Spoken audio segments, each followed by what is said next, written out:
Chapter 12:28. Inside the living room. Su Lingyun and Gu Xiaoxue had stopped talking. Their cultivation was not weak, so they could clearly hear the conversation outside the door. Gu Xiaoxue even recognized two familiar voices from their voices. They were Kawako Yamamoto and Viviani. Creak. The door was gently knocked twice before it was pushed open from the outside. When Kawako and Viviani appeared at the door, Su Lingyun had already stood up with a bright smile on her elegant face. After the two women came to her, she smilingly said, "I've heard your conversation. You two are good children with good conditions and aren't worse than them. I'm really happy for Xiao that you two like Xiao." "Auntie?" Kawako opened her mouth, but she couldn't finish her words due to the shyness inside. Su Lingyun gently held the two women's hands and smilingly said, "You don't need to say anything. I already know what you're thinking. Just change the way you address me in the future, just like them. Call me Mom." This, Kawako and Viviani exchanged glances and finally called her Mom.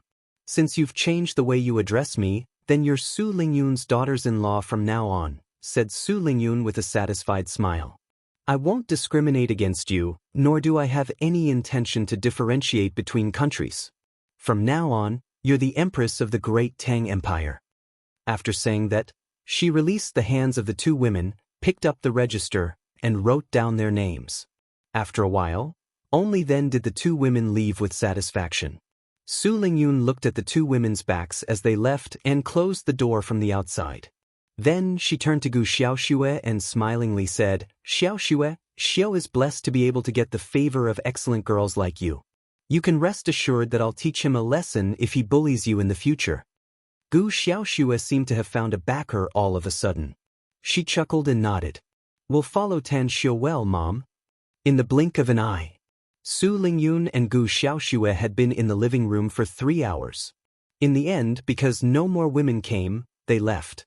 In the forest under the moonlight, Kang Xia was quietly leaning on the tree with her arms crossed in front of her chest. There was a faint smile on her beautiful face. Next to her, Tan Xiao sat cross-legged on a large blue stone. His eyes were filled with a complicated expression. "You don't seem very happy?" Kang Xia retracted her gaze from the direction of the palace and turned to look at Tan Xiao with a beaming smile. "Do you think I should be happy?" Tan Xiao forced a smile. There were too many emotional debts, and he really didn't know how to repay them in the future. "The most helpless thing is that my mother is really playing the zither." "What register? What's the difference between this and the ancient emperors?" Kang Xia giggled and said, "The Great Tang Empire has been established, so he's also the ruler of a country." "Is there any difference between him and the ancient emperors?" Tan Xiao rolled his eyes and snappily said, "Of course there's a difference. The difference is too big. The ancient people were feudal, and men were superior to women. Any man with a bit of ability wanted to have a group of wives and concubines. Generations of emperors even had 3 palaces and 6 courtyards with 72 concubines. But what kind of ideology do we accept? What era are we living in? Marrying so many women, won't we be tired to death in the future?" Kang Xia laughed and scolded, "You're really taking advantage of me." "I really don't want to take advantage of you," Tan Xiao said helplessly. Kang Xia put away her smile and seriously said, "Can't you see that this venerable mother is helping you solve your emotional problems? She knows that you're going to do something big, so she wants to cut the Gordian knot and sort out all your emotional problems.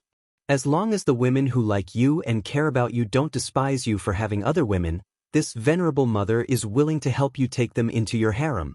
If there are women who care about you, then she will directly help you eliminate them." Tan Xiao was wise and farsighted. How could he not see this situation? This was also the reason why he finally agreed with his mother and just watched from the side. But what's going on with Andy? What's going on with Tangen? There's also Gong Wan, Viviani, and Kawako Yamamoto. The most important thing was that even Gu Xiaoxue also joined in. Wasn't this just playing the zither without rhyme or reason? Suddenly, Tan Xiao turned to look at Kang Xia and asked, "Don't tell me you really don't mind?" Kang Xia shook her head and said, "It's absolutely a lie if I say I don't mind. Everyone has their own selfish motives, especially when it comes to their partner. But I'm well aware that you're too dazzling and brilliant, and it's impossible for me to fully possess you. Therefore, even if it's bitter and sour, even if I'm unwilling, I can only endure it and settle for the next best thing. I hope that I can occupy a place in your heart when I don't want to let go. I'm like this, and I'm afraid they're also the same. Tang Xiu gently raised his hand as a stream of qi wrapped around Kang Xia. She didn't have the slightest resistance as he pulled her into his arms. He raised his hand and gently stroked her soft hair. With a bit of guilt in his tone, Tang Xiu said, "I'm sorry. You don't need to apologize to me or anyone else." Kang Xia shook her head. "This is our choice, and it has nothing to do with you. However, besides being your woman, I also want to be your medicine." "What do you mean?" Tan Xiu's hand stopped and a puzzled look appeared on his handsome face. Kang Xia gently leaned on Tan Xiu's chest and softly said, "I know the wound in your heart, so I want to turn myself into a medicine to heal it. I mean, if you still can't let it go, then go find her. I know that she's too heavy in your heart. Even if there are more than a dozen of us, we're not as heavy as her in your heart." Tan Xiu's expression turned cold. He shook his head and said, "Kang Xia, I already know the situation at that time. In fact, the moment she attacked me, my love for her was already gone. There's only hatred left. Besides, I've already told her very clearly that she's her and I'm me from now on. We'll never contact each other again. We'll never have any connection with each other again." Kang Xia raised her head and stared at Tan Xiu's eyes with her bright eyes. She then said word by word, "How can there be hatred without love? Your heart is too soft, especially when it comes to your former love. You simply can't let it go.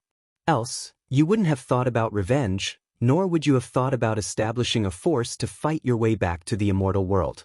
Do you know what I like about you the most?" "What?" Tan Xiu's brows deeply furrowed, but he didn't explain. "It's your kindness," said Kang Xia. "But the most important part of your kindness is your soft-heartedness. If you really hated her, you would have pierced her heart with a sword and reaped her life when you figured out the reason behind it. You would have made her soul scatter and disappear from your heart forever." "Was that so?" A blank expression appeared on Tan Xiu's face. The complicated expression in his eyes turned more and more intense as his thoughts drifted. He didn't want to admit it, but he was perfectly aware that there was still a trace of something he couldn't let go of. Thousands of years of feelings and all the beautiful things in the past seemed to have been branded in his heart. No matter how hard he tried, he couldn't erase that memory, nor could he erase the imprint in his heart. "I'm going back to China after some time." Tan Xiu suddenly spoke. "Do you want me to accompany you?" asked Kang Xia. "No need." Tan Xiu shook his head and said, "I'm going back to China to relieve my boredom. On the other hand, I want to see the scale of the base established in China. There's not much I can do, but I still hope to see Earth's people have the ability to protect themselves when they encounter a formidable enemy in the future." "I know something about the base in China," said Kang Xia. "Duan Mu Lin is now personally presiding over it. Along with the crazy operation of the country's machinery, a large number of resources are continuously transported there, and the progress is very good. Our magnificent Tang Corporation has spent tens of billions of US dollars to aid the country last year. If my guess is correct, the first interstellar battleship should be completed soon." "What about the confidentiality aspect?" asked Tan Xiu. "The security measures are very perfect," said Kang Xia. "Each army group has drawn out their elites and established the Shadow Guard, which is spread to almost every corner of China. Coupled with our intelligence organization's secret observation and assistance, the matter of the secret base in China has not been noticed by other countries. However, the competition between China and other countries in the world has become more intense in the past 3 years. Especially after the Aeroglider was listed on the market, the high-tech technology has been targeted by all countries in the world, including our magnificent Tang Corporation." "Actually, I've already expected it," said Tan Xiu. "Although China and the rest of the world are in a fierce struggle, the cultivation forces of other countries are very afraid of China's cultivators, especially after the Celestial Wizard clan was completely annihilated by our Tang sect," said Kang Xia. "They're a bit scared." That's why the intelligence agents who sneak into our country are very low-key and generally not very strong. As the saying goes, it's difficult for two tigers to live on the same mountain, said Tan Xiu. It's actually not in line with common sense that there are more than 200 countries on this small earth. It's not in line with the law of survival of advanced civilizations. What I can do is to make China stronger and become the most powerful country in the world in the future, so that it can dominate the fate of humanity on Earth in the future. If the people in power in Huaxia are far-sighted and broad-minded in the future, they will be able to disregard the differences in nationality and race. They will be able to form a brand new power system and finally integrate all the humans on Earth together, creating a solid advanced civilization system. Are we really not coming back in the future? Asked Kong Xia after hesitating for a moment. We'll come back, but it won't be very soon, said Tan Xiu. It may be hundreds of years, thousands of years, or tens of thousands of years. We can't tell what will happen in the future. Chapter 12:29. Time flew by, and the years passed by quickly. Half a month after the Tang sect changed its name to the Great Tang Empire, Tan Xiu lived in misery every day. His mother, Su Lingyun, had compiled a list of harem names, and every heroine's name had been spread out, so that all the members of the Great Tang Empire knew about it. The most terrible thing was that the 13 heroines had expressed on different occasions and at different times that it was a great honor to be recorded in the harem list of the Great Tang Empire. It was fine if it was someone else. But what Tang Xiu never dreamed of was that even Gong Wan, who was inexplicably registered in the register, said that, if you marry a chicken, follow the chicken. If you marry a dog, follow the dog, and if you marry the emperor, follow the dog. As a result, 13 empresses of the Great Tang Empire appeared at once. Half a month passed. During the day, Tan Xiu was busy forming the 4 major legions and gave them heavy training and guidance every day. At night, he would welcome a woman. Even if they just accompanied him quietly and did nothing else, Tan Xiu still felt like he was sitting on pins and needles. Want to escape? Finally, after Tan Xiu wailed inwardly, he left a message for Gu Yan and hurriedly boarded the flight to Demon Capital. With the development in recent years, the airport in Nine Dragons Island had been improved and even applied for air routes to various countries, so Tan Xiu no longer needed to transfer planes from Saipan. Inside the private plane shuttling through the clouds, Tan Xiu tasted the wine with a faint smile on his face. He could finally breathe a sigh of relief after leaving Nine Dragons Island. Master! Tang Along came out of the cockpit with a thermos in his hand. After putting it in front of Tan Xiu, he said with a smile, Mistress Xiaoxue said that porridge is compatible with the stomach and is the most wonderful diet. It was early spring, and eating porridge was undoubtedly a great reward for himself. Mistress Xiaoxue also said that porridge can not only remove oil but also nourish the body. That's right, Mistress Xiaoxue also said that you've been working very hard for the past half a month. She also added several kidney-nourishing elixirs to the 8 treasures lotus seed soup, which will be very beneficial to you. Working hard? Tan Xiu's scalp went numb. He had indeed worked very hard for the past half a month. Especially Kong Xia, Ouyang Lulu, Mu Weining, and Shuiyu. These 4 women accompanied him for 4 nights. They were like wolves and tigers, nearly squeezing him dry. Even now, his legs still felt weak. Put it here. Tan Xiu took out an ancient book on arrays from his interspatial ring that he had recently written and threw it to Tang Along. You've been studying the art of war in the past 3 years. You've studied the art of war from ancient times to the present. But you're a cultivator, so I've only brought you with me this time. I want you to relax and let go of all the war strategies in your mind so that you can prepare for the war in the immortal world.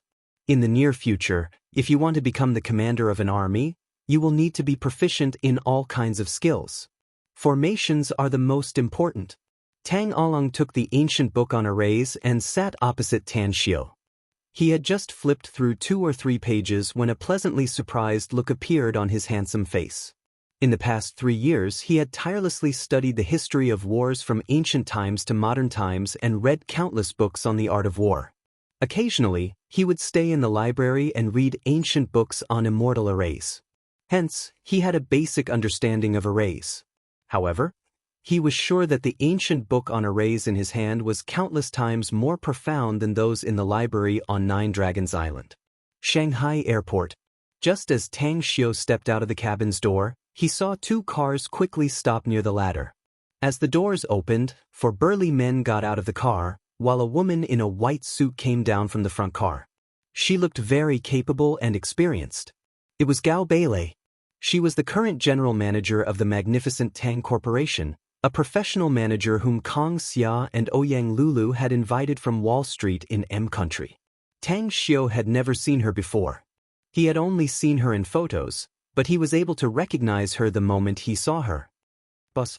As Tang Xiu came down the ladder, the four strong men respectfully greeted him. Gao Beilei quietly observed Tang Xiu. She was very curious about this young man because she knew that the famous Kong Xia and her good friend Ouyang Lulu were this young man's women. And he was also his current boss. So boss. I'm Gao Beilei. Tang Xiu shook hands with her and then loosened his hand. Nice to meet you for the first time. I'm very happy that you can join and work for the magnificent Tang Corporation. As your boss, I'll give you a gift for our first meeting. After saying that, Tang Xiu took out a jade pendant from his interspatial ring and handed it to Gao Beilei, saying, "Wear it from now on.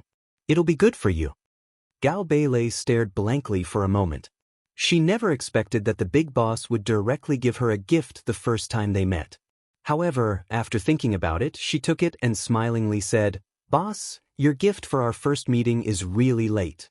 It's very interesting. I didn't expect that I would meet you for the first time after working for the magnificent Tang Corporation for 2.5 years.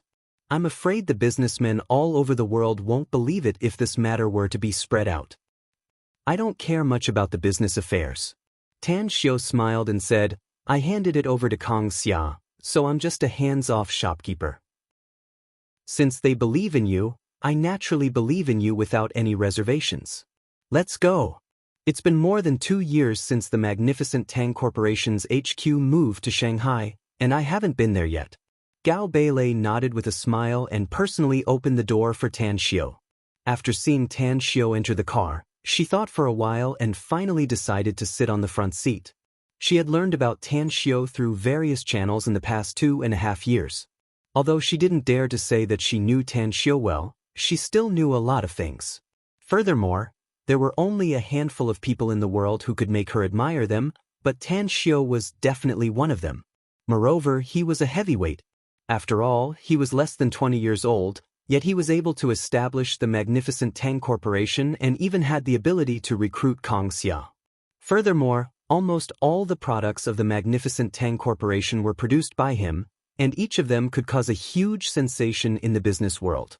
And now, the total assets of the magnificent Tang Corporation had long exceeded 1 trillion yuan. What made her admire the most was the rule set by Tang Xiu before that he would never go public to make money. Otherwise, the wealth that the magnificent Tang Corporation possessed would be more than 10 times. Are you going to eat first, boss? Or do you want to look at the financial statements first? Since you came here so suddenly, the finance department only has the financial statements for the past few years. The financial statements for the following years have yet to be calculated. Sitting on the front seat, Gao Beilei turned her head and asked, "I'm not interested in the financial aspect." Tang Xiu waved his hand and said, "It's fine as long as the magnificent Tang Corporation earns enough money for my expenses. Anyways, I'll have a meal first and then go to the industrial park for a stroll." That's right, MOE should be in the industrial park, right? How is his health these past few years? Professor Mo is indeed in the research institute in the industrial park. Gao Beilei nodded and said, "He's in good health. Although his workload is very heavy, he's getting younger and younger." That's good then. Tang Xiu nodded. Less than 10 minutes after the two cars left the airport and entered the road, Tang Xiu saw a scene in the sky. A lot of people were flying on aerogliders in a hurry. Some of them were flying alone, while some were couples, hugging each other's waist or holding each other's hands as they flew. Furthermore, their flight route was very interesting. All of them were flying in a constant route, with each road being the flight route. After a few minutes of observation, he saw at least hundreds of people flying on aerogliders, yet none of them were out of the route on the road. How's the sales of the aero gliders? Tan Xiu retracted his gaze and asked. Very good. Gao Beilei nodded and said, our domestic sales of aero gliders are very high due to the limited quantity.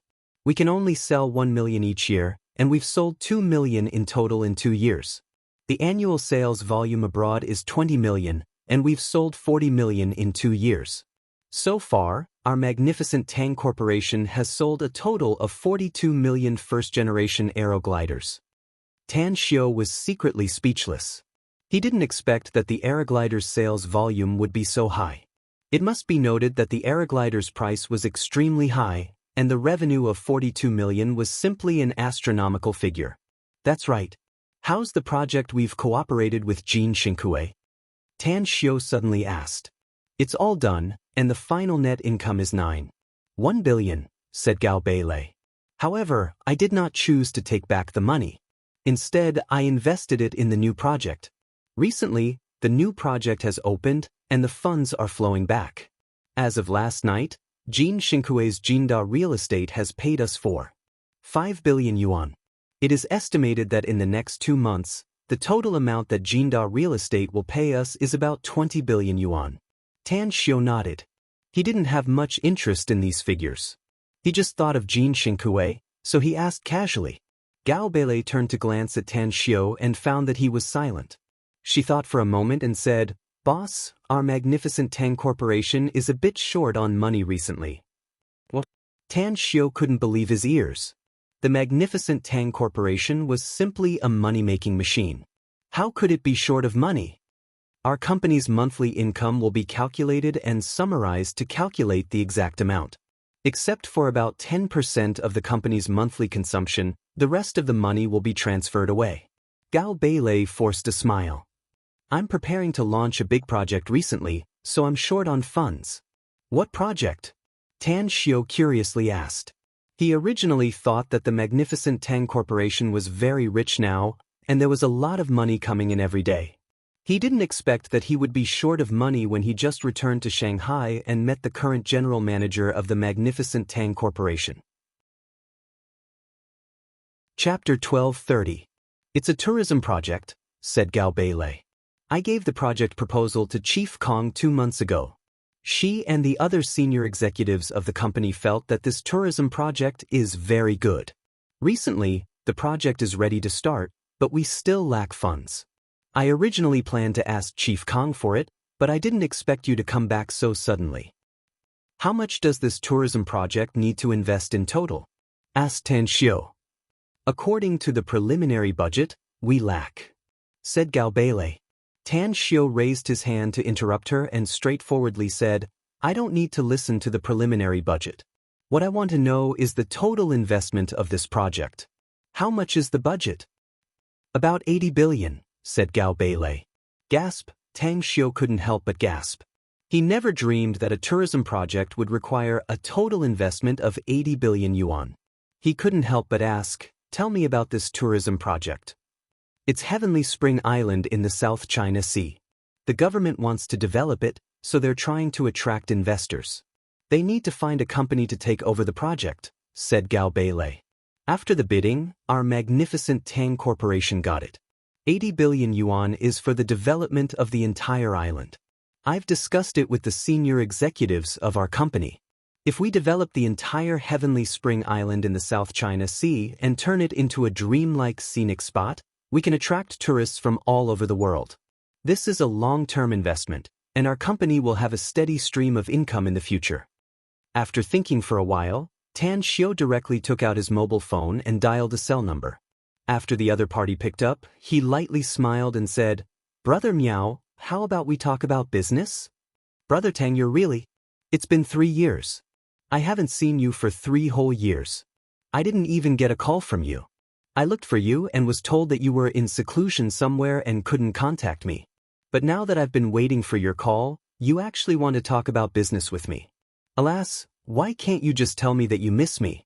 Miao Wentong's voice with a bitter smile came out of the phone. Tan Xiu couldn't help laughing and said, all right. This younger brother is wrong. I miss you, Brother Miao. Can we talk about business now? All right, Tell me, what kind of business do you want to talk to me about? Miao Wentong's sigh came from the phone. Tan Xiu said, the Heavenly Spring Island is being sold for 160 billion. Are you willing to take it? How much? Miao Wentong's exclamation came from the other side of the phone. Tan Xiu said, 160 billion. Miao Wentong forced a wry smile and said, Brother Tang, business is business. Your magnificent Tang Corp only spent a few billion to acquire Heavenly Spring Island, yet you want to sell it to me for 160 billion? Do you think your big brother Miao is a fool? Tan Xiu laughed and said, let me finish. Our magnificent Tang Corp did spend several billion yuan to obtain Heavenly Spring Island. But the value of that island was probably more than a few billion, right? To be able to take it down, I think my uncle must have put in a lot of effort, right? That's true. Miao Wentong nodded and sighed. Your uncle is now the biggest boss in Shanghai. He might even be a famous figure in the country. In just a few years, he might be able to advance further. At this rate, it wouldn't take more than a few years to reach the top. Brother Tang, tell me everything you want to say. You bid 160 billion, said Tan Xiu. Our magnificent Tang Corp is responsible for building Heavenly Spring Island into the world's top tourist area. In the long run, Heavenly Spring Island will definitely be a super money-making machine in the future. Miao Wenong pondered for a moment and then asked, Brother Tang, I won't ask about other things first. I just want to ask you something. Are you sure that Heavenly Spring Island will become the world's top tourist area after it's developed? Can he really become a money-making machine? I promise. Tan Xiu said straightforwardly. Miao Wentong pondered for a few minutes and then slowly said, Brother Tang, my Miao Group may have developed rapidly in recent years, but it's really impossible for us to take out 160 billion yuan. The total assets of the Miao Group are less than 50 billion yuan. How about you contact a few more families, or I'll contact them and then we'll have Heavenly Spring Island together. Let's do it according to the share system. Tan Xiu thought for a while and then said, then let me be the middleman. What do you think about Long Zhengyu, Jin Xingkue, Gu Changmin, Zhang Yueming, the Bai family in the imperial capital, and brother Xiaomingzhen? Miao Wenong thought for a while and then said, I'm familiar with the Long group, and brother Xiao is also fine. After all, I've cooperated with them. As for Jin Xingkue, Gu Changmin, and Zhang Yueming, I'm also familiar with them. They're all old friends, so it shouldn't be a problem to cooperate with them. But I'm not too familiar with the Bai family in the imperial capital. Hearing Miao Wentong's concerns, Tan Xiu lightly smiled and said, Bai Tao is my friend, so I can get along with the Bai family. However, I feel that if you all add up the 160 billion, it will still affect your original business. Anyways, I'll introduce you to another family, Qin Shaoyang of the Qin family in the imperial capital. I know about the Qin family in the imperial capital. They have strong financial resources and a good reputation in the business world. Brother Tang, I think it's feasible. You take the lead. Tan Xiu said with a smile. I'll be staying in Shanghai for a week to wait for you. We'll talk about it in detail when you arrive. All right. Miao Wentong nodded repeatedly even though it was through the phone. Having known Tan Xiu for more than 5 years, he thought that he knew Tan Xiu very well and even trusted him very much. Since he proposed the Heavenly Spring Island in the South China Sea at this time, he would definitely not let them suffer a loss. After hanging up the phone, Tan Xiu looked up at Gao Beilei, who was looking at him without blinking. A smile immediately appeared on the corner of his mouth as he asked, Are you surprised? Gao Beilei nodded. The significance of the magnificent Tang Corporation's existence is to amass money quickly.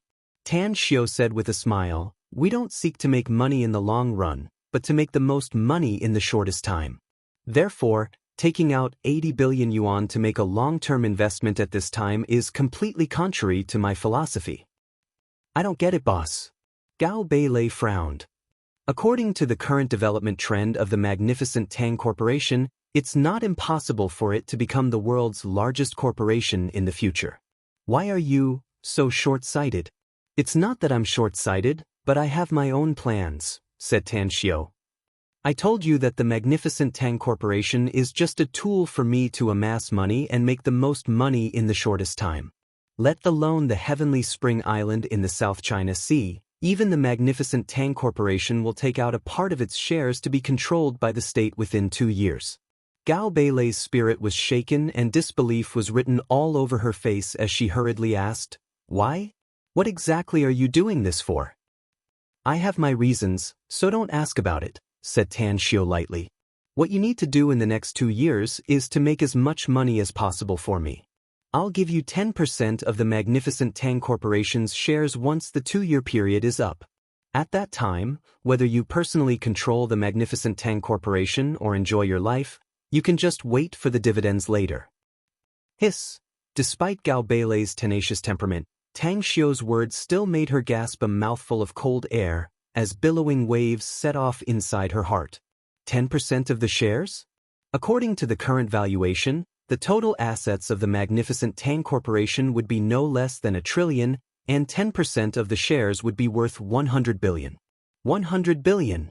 Yet, Tan Xiu wanted to give it to her so easily?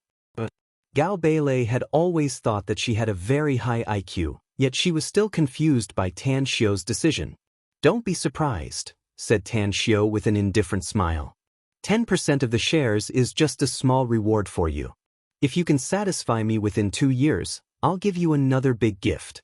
I can guarantee that you won't be able to buy such a big gift even if you become a trillionaire in the future."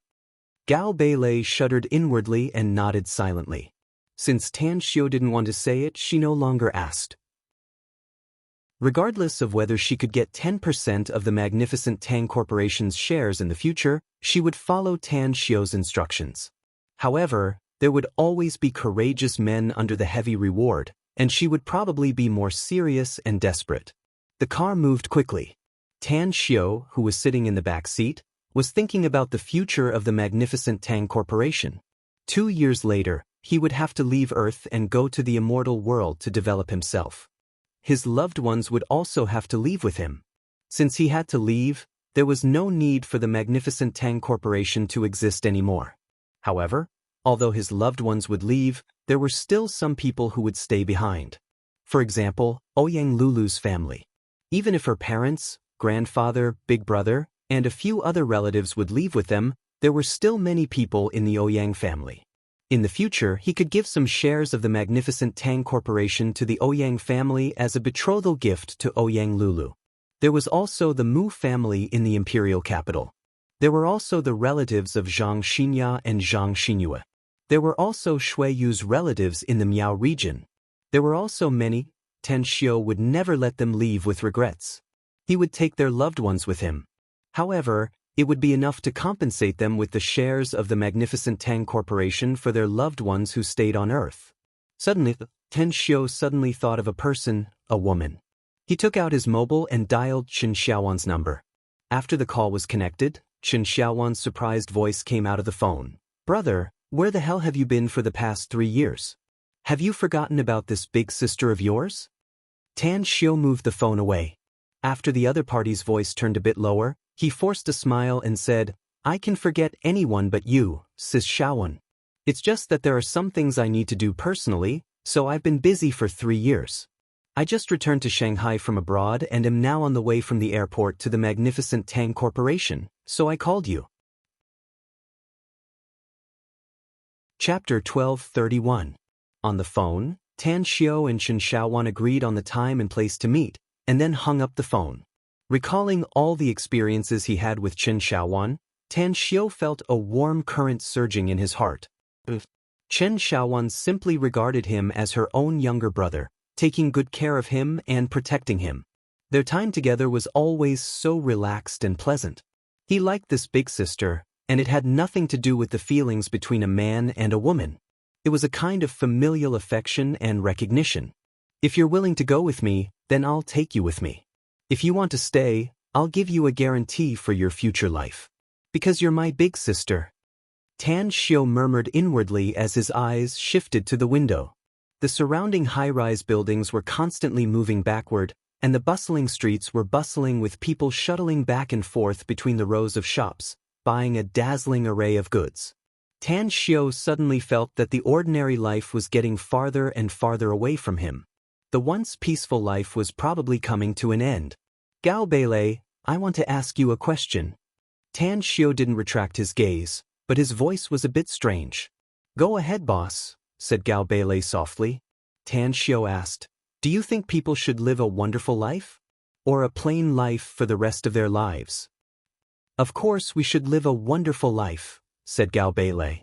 If we live a plain life for the rest of our lives, we may have regrets when we're old. However, this kind of thing can't be set in stone. Everyone has different ideas. Some people want to live a wonderful life, and some like to live a plain life. Tan Xiu was somewhat speechless. Gao Beilei's answer was so ambiguous that it was no different from not answering at all. However, he also knew that there was no single answer to this question. Everyone had their own thoughts and dreams. Everyone pursued different things, so their views were naturally different as well. Suddenly, Tan Xiu's eyes focused as he looked out of the window. He immediately said, "Stop the car on the side of the road." The two cars stopped. Tan Xiu didn't wait for his men to open the door and directly pushed it open. He looked across the street at Su Jinan, who was holding an ice cream and holding a handsome man. Tan Xiu didn't expect to meet her here. In fact, ever since he returned from the immortal world, he had always been repulsed by the Su family. Even though he didn't make a fuss about it, he still maintained a certain distance from them. Whether it was Su Shangwen, Su Jinan, or Su Xiangfei, none of them paid much attention to them. However, although he had taught Su Xiangfei the cultivation method, he had allowed him to cultivate on his own. He had not provided any help in terms of cultivation resources. Gao Beilei, I met an acquaintance. You don't have to accompany me for lunch. I'll go to the magnificent Tang Corp's HQ by myself in the afternoon, and we'll talk again there. After a brief hesitation, Gao Beilei asked, Do you want me to leave a car for you? No need. Tan Xiu shook his head. Along with Gao Beilei's departure, Tan Xiu crossed the zebra crossing. When he stood in front of Su Jinan and the handsome boy, he lightly smiled and said, Beauty, handsome boy, can I have lunch with you? The moment Su Jinan saw Tan Xiu, it was as if she had seen a new continent. Her eyes were filled with disbelief. She directly let go of the handsome youth's hand and walked a few steps to the front of Tan Xiu. Then she pinched Tan Xiu's face hard. Really? Tan Xiu was both amused and angry at the same time. He swept her hand away and smilingly said, It's been 3 or 4 years. I thought you were dead. Su Jinan murmured. You're still alive, so why haven't I seen you? The handsome youth's expression changed. He could keenly sense that the relationship between Su Jinan and Tan Xiu was not simple. A hostile look appeared in his eyes. He strode forward and pulled Su Jinan's arm. With a gloomy expression, he asked, Who is he, Yening? Tan Xiu could sense the hostility from the handsome youth. He faintly smiled and said, Would you believe me if I said I'm her boyfriend? Shut up. I'm Yening's boyfriend. The handsome youth angrily shouted. Su Jinan seemed to have just woken up from a dream. She looked at Tan Xiu's faintly smiling expression and immediately raised her hand to hit Tan Xiu's arm. She snappily said, Can you not talk nonsense? Tsun Takashi, let me introduce you. He's my cousin, the son of my aunt. Tan Xiu, this is Tsun Takashi, my boyfriend. Tang Xiu let out a faint smile and stretched out his hand to the handsome young man, saying, Cousin-in-law, my cousin is very outstanding. If you don't figure out the truth of the matter and recklessly get jealous, you'll definitely die of jealousy in the future. Upon hearing Su Jinan's introduction, Tsun Takashi's hostility toward Tan Xiu disappeared without a trace. He awkwardly scratched his head and shook hands with Tan Xiu. Then he apologetically said, Hello, cousin. It was my fault just now. I was a bit narrow-minded. I'm Tsun Takashi, the sales manager of Baolai Group. Tan Xiu noticed that Tsun Takashi's face clearly showed a confident expression when he said the last sentence. He even seemed to want to deliberately prove his attitude. Tan Xiu. Tan Xiu said his name with a smile and said, Cousin-in-law, since we met here and it's almost lunchtime, how about we have lunch together? All right. Su Jinan nodded without hesitation. Soon Takashi also nodded to show his sincerity and smilingly said, Tanshio, you don't look that old. You should still be studying, right? Are you studying at a university in Shanghai? I'll treat you to lunch today. I know a good restaurant nearby. Alright. Tanshio nodded with a faint smile. Sujinin, on the other hand, didn't think much about it. Even if Tanshio's identity was a bit scary, she had never told anyone about her relationship with Tanshio before, especially in front of her lover. She was afraid that the other party's attitude toward her would change because she was Tanshio's cousin. At the everlasting feast hall, Tanshio followed Soon Takashi and Sujinin to the restaurant, which turned out to be the everlasting feast hall's branch in Shanghai. A smile appeared on Tanshio's face when he saw the familiar plaque. It had been 3 or 4 years since he last came here to have a meal, right? He wondered who the current manager of the everlasting feast hall was. Welcome. After the trio entered the room, the 2 waitresses bowed and greeted them. At the same time, a waiter quickly walked over and smilingly said, Excuse me, are there 3 of you? Soon Takashi maintained his elegant demeanor and smilingly said, Yes, there are 3 of us. Please come inside. The waiter was a new face, so he didn't know who Tanshio was.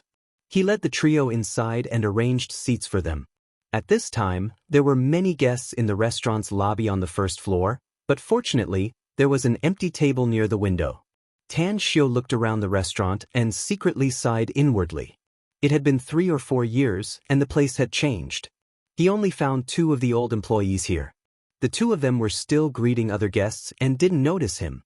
After taking a seat, Soon Takashi took the menu and then handed it to Tanshio and smilingly said, Cousin Tanshio, this is my first time seeing Yening's family. Fortunately, I'm only a few years older than you, so we should have a lot of common topics to talk about. Order whatever you like. I'm ready to spend my hard-earned capital to curry favor with your future wife's family today.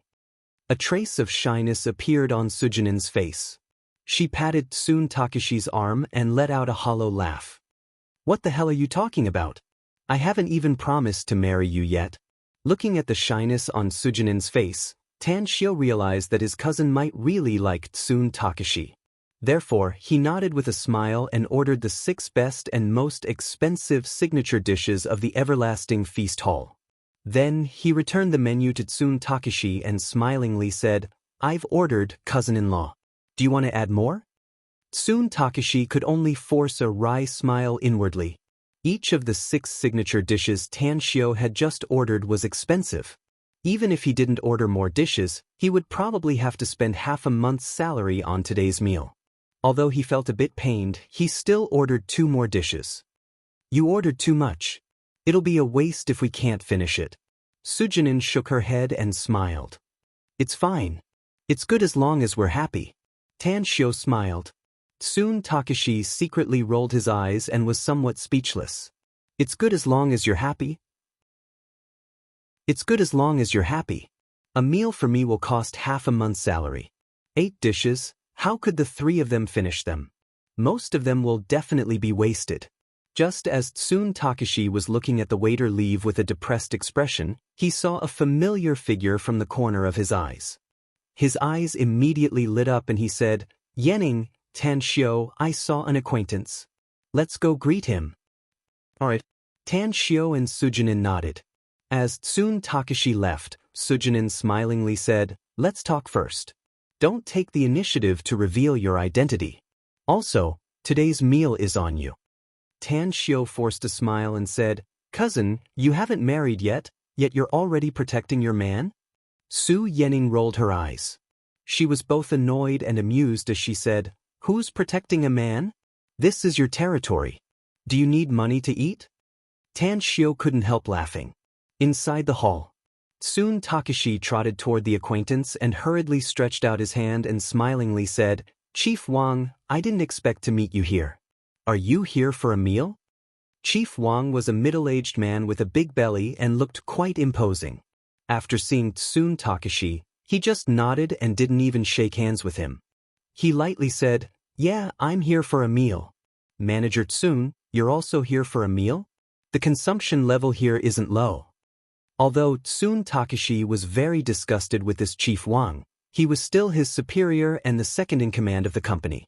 Hence, he could only smile and say, "I'm treating my girlfriend's family to a meal, so I have to bear the pain even if the consumption is high, right?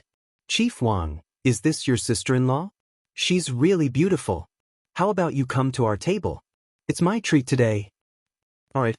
Before Chief Wang could speak, the young girl beside him directly nodded and agreed. Tsun Takashi didn't expect that she would agree so quickly. Even Chief Wang next to her had a rebuking look on his face. Chapter 1232. Tsun Takashi was just being polite.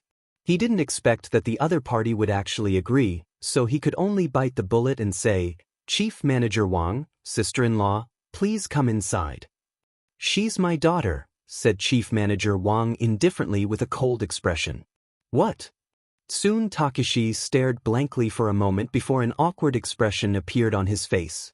He hurriedly said, "I'm sorry. I didn't figure out her identity," and spouted nonsense. "Chief Manager Wang, Miss Wang, please come inside. You really have no taste. I really don't understand how my dad knows someone like you," said the girl with a smile. "Let's go. I want to see what kind of girlfriend you can find with your taste. You're blind, aren't you?" "Blind my ass." Tsun Takashi cursed inwardly. He had a bad premonition. He might be young, but he had experienced a lot of things. How could he not see that Chief Manager Wang's daughter was going to cause trouble? For a moment he regretted it inwardly. Why did he come over to greet them? It was simply asking for bad luck. Shortly after, Tsun Takashi led Chief Manager Wang and his daughter to the front of Tan Xiao and Sujinin. There was a trace of helplessness on his handsome face as he introduced, "Yening, Tan Xiao, this is my immediate superior, Chief Manager Wang, and this is his daughter. Chief Manager Wang, this is my girlfriend, Sujinin, and I'm her cousin." Chief Manager Wang's eyes swept over Sujinin's face and finally landed on Tan Xiao's face. He slightly furrowed his brows because he vaguely felt that Tan Xiao looked somewhat familiar, as though he had seen him somewhere before. "Hello, Chief Manager Wang." Tan Xiao got up and the smile on his face vanished as he extended his hand. Chief Manager Wang and Tan Xiao shook hands and nodded. "My daughter is making a scene and insisted on having a meal with you. I hope I didn't disturb you. But we still have something to do, so we won't be dining with you. I hope you enjoy your meal." "Dad?" The girl's eyes never left Tan Xiao the moment she saw him. When she heard that her father was going to take her away, she hurriedly grabbed President Wang's arm. Tan Xiao was disgusted by the girl's gaze because he felt like he was being stared at by a female pervert. Even from the girl's aura, Tan Xiao could feel that she had made love with a man and a woman at most 2 hours ago. "Since Mr. Wang has something to do, we won't hold you back." Mr. Wang looked at his daughter and then at Tan Xiao. Suddenly, he felt a little helpless. He looked at Tan Xiao indifferently and said, "N." Then he ignored his daughter's pleading eyes and dragged him away. He moved more than 10 meters away. Chief Wang's eyes suddenly lit up. He looked at the Everlasting Feast Hall's manager who was rushing over and immediately greeted him with a smile. "Manager who, my daughter has always been thinking about your Everlasting Feast Hall's dishes. I just finished my work and she pulled me over." The middle-aged man with gold-rimmed glasses nodded at Chief Wang and directly brushed past him. At the moment when the smile on Chief Wang's face froze, he ran to Tan Xiao and respectfully bowed. "Boss, I didn't know you came to our restaurant for a meal, so I didn't come to greet you in time. I hope you don't blame me. I'm Hu Haoming, the general manager of our restaurant's Shanghai branch." A forced smile appeared on Tan Xiao's face as he nodded and said, "I see. You can go do your work first. I've just returned to China, so I'll go to the second floor to find you after dinner." Hu Haoming hesitated for a moment before he carefully said, "Then I'll wait for you. If you need anything, please immediately send someone to tell me. I'll serve you right away." After saying that, he nodded to Tsun Takashi and Sujinin before he cautiously turned around and left. "Boss?" Tsun Takashi was stunned. He knew the general manager of this restaurant and also knew that he was very famous in the restaurant industry in the imperial capital. But never in his wildest dreams did he expect that the high-class restaurant he had randomly chosen was actually owned by Tan Xiu. You should know. The Everlasting Feast Hall was now owned by the Magnificent Tang Corporation. The Magnificent Tang Corporation was a super conglomerate. Tan Xiu turned out to be the owner of the Everlasting Feast Hall. It was really hard to believe. Suddenly, Tsun Takashi's pupils suddenly contracted, and his body could not help but tremble. It was because he finally realized something. The Everlasting Feast Hall belonged to the Magnificent Tang Corporation, and the manager of the Everlasting Feast Hall addressed Tan Xiu as boss. Then, Tan Xiu was the owner of the Magnificent Tang Corporation? Tan Xiu? Tan Xiu? Tan Xiu? Takashi repeated the name 3 times in his heart before his legs gave out. If he had not subconsciously held onto the corner of the table, he would have collapsed to the ground. Wasn't the Magnificent Tang Corporation's big boss Tan Xiu? Takashi's lips squirmed, but he didn't know what to say. Tan Xiu waved his hand with a faint smile and said, "Cousin-in-law, since you're my cousin's boyfriend, then we're on the same side. We're on the same side, so there's no need to care about our identities and backgrounds. However, there's something I must clarify. This restaurant is mine, so we don't have to pay to eat here." A dozen meters away, General Manager Wang was tongue-tied as he watched the scene that just happened. His heart was pounding wildly. He suddenly realized why he felt that the young man looked familiar after hearing Hu Haoming address him as boss. He was the owner of the Everlasting Feast Hall, and also the Magnificent Tang Corporation's big boss, Tan Xiu. I'm so fucking stupid. Deep regret was born inside General Manager Wang's heart. Had it not been for the public, he would have slapped himself hard. Who was Tan Xiu? He was the Magnificent Tang Corporation's big boss, the famous young divine doctor of China. In this world, how many people wanted to have a meal with Tan Xiu? But none of them had the qualifications. What about himself? It was a once-in-a-lifetime opportunity to curry favor with him, yet he actually refused it. If this matter is known to outsiders, they will definitely point at my nose and call me an idiot, right? General Manager Wang squeezed out a smile that was uglier than crying. What happened to you, Dad? Although the girl was a bit regretful that she couldn't have a meal with such a super handsome man, she still noticed that her father's expression wasn't right and hurriedly asked, "My dear daughter, Dad didn't listen to you this time. I really missed a great opportunity to hug your thigh," said General Manager Wang bitterly. "What do you mean?" The girl was confused. "Do you know about the Magnificent Tang Corporation?" asked General Manager Wang in a low voice. "Is there anyone in China who doesn't know about it?" The girl nodded. If there's anyone who doesn't know about it, then he must have just returned from an alien planet.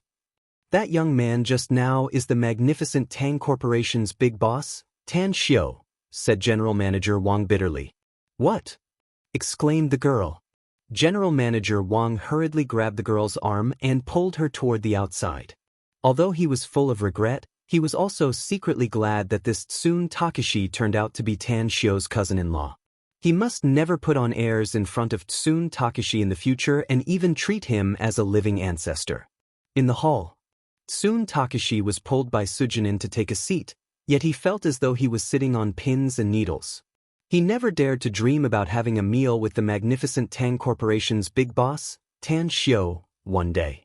He recalled how he faintly pretended to be in front of Tan Xiu and even deliberately introduced his job and identity.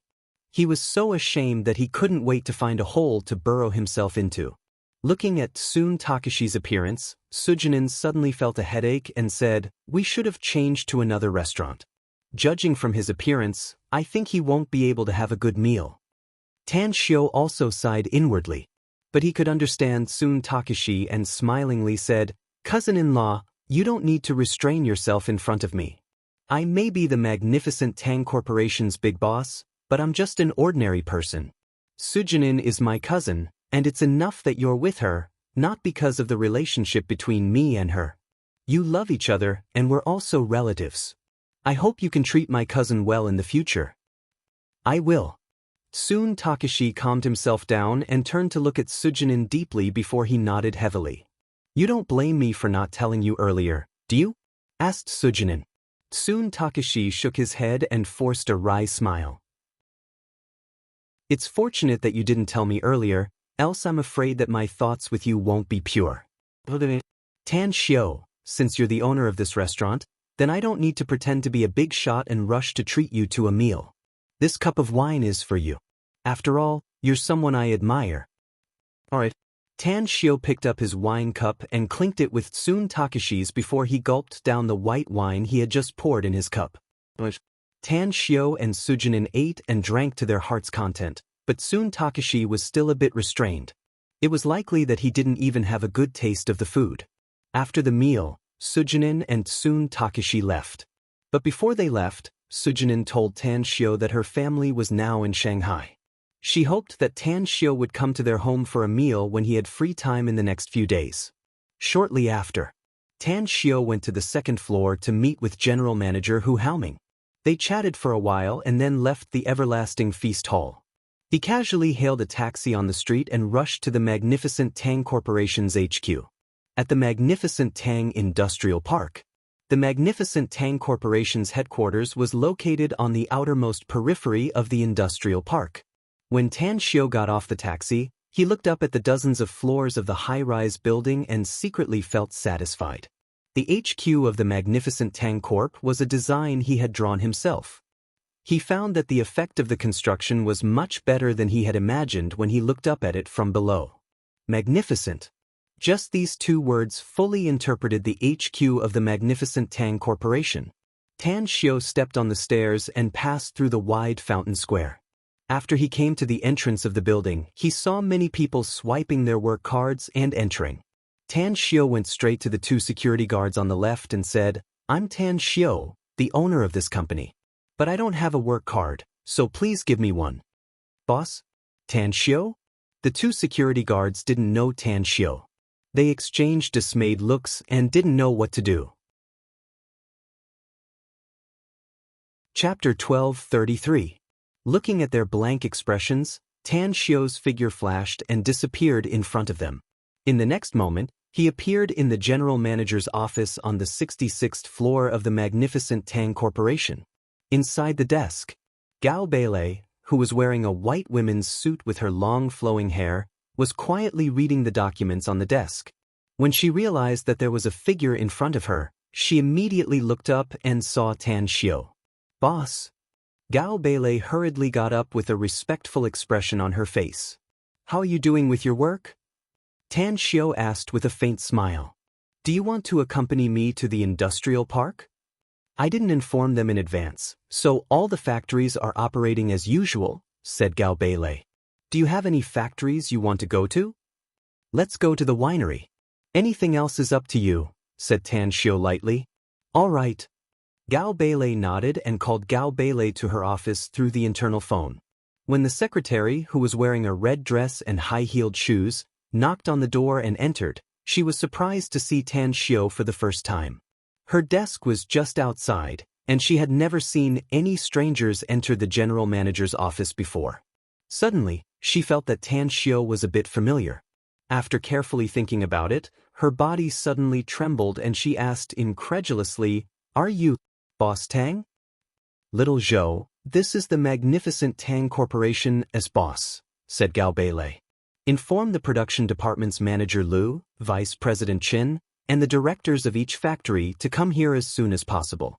Tell them that there's something important that they need to attend to." Tan Shio raised his hand to interrupt Gao Beilei and lightly said, "I don't want to make a big fuss this time.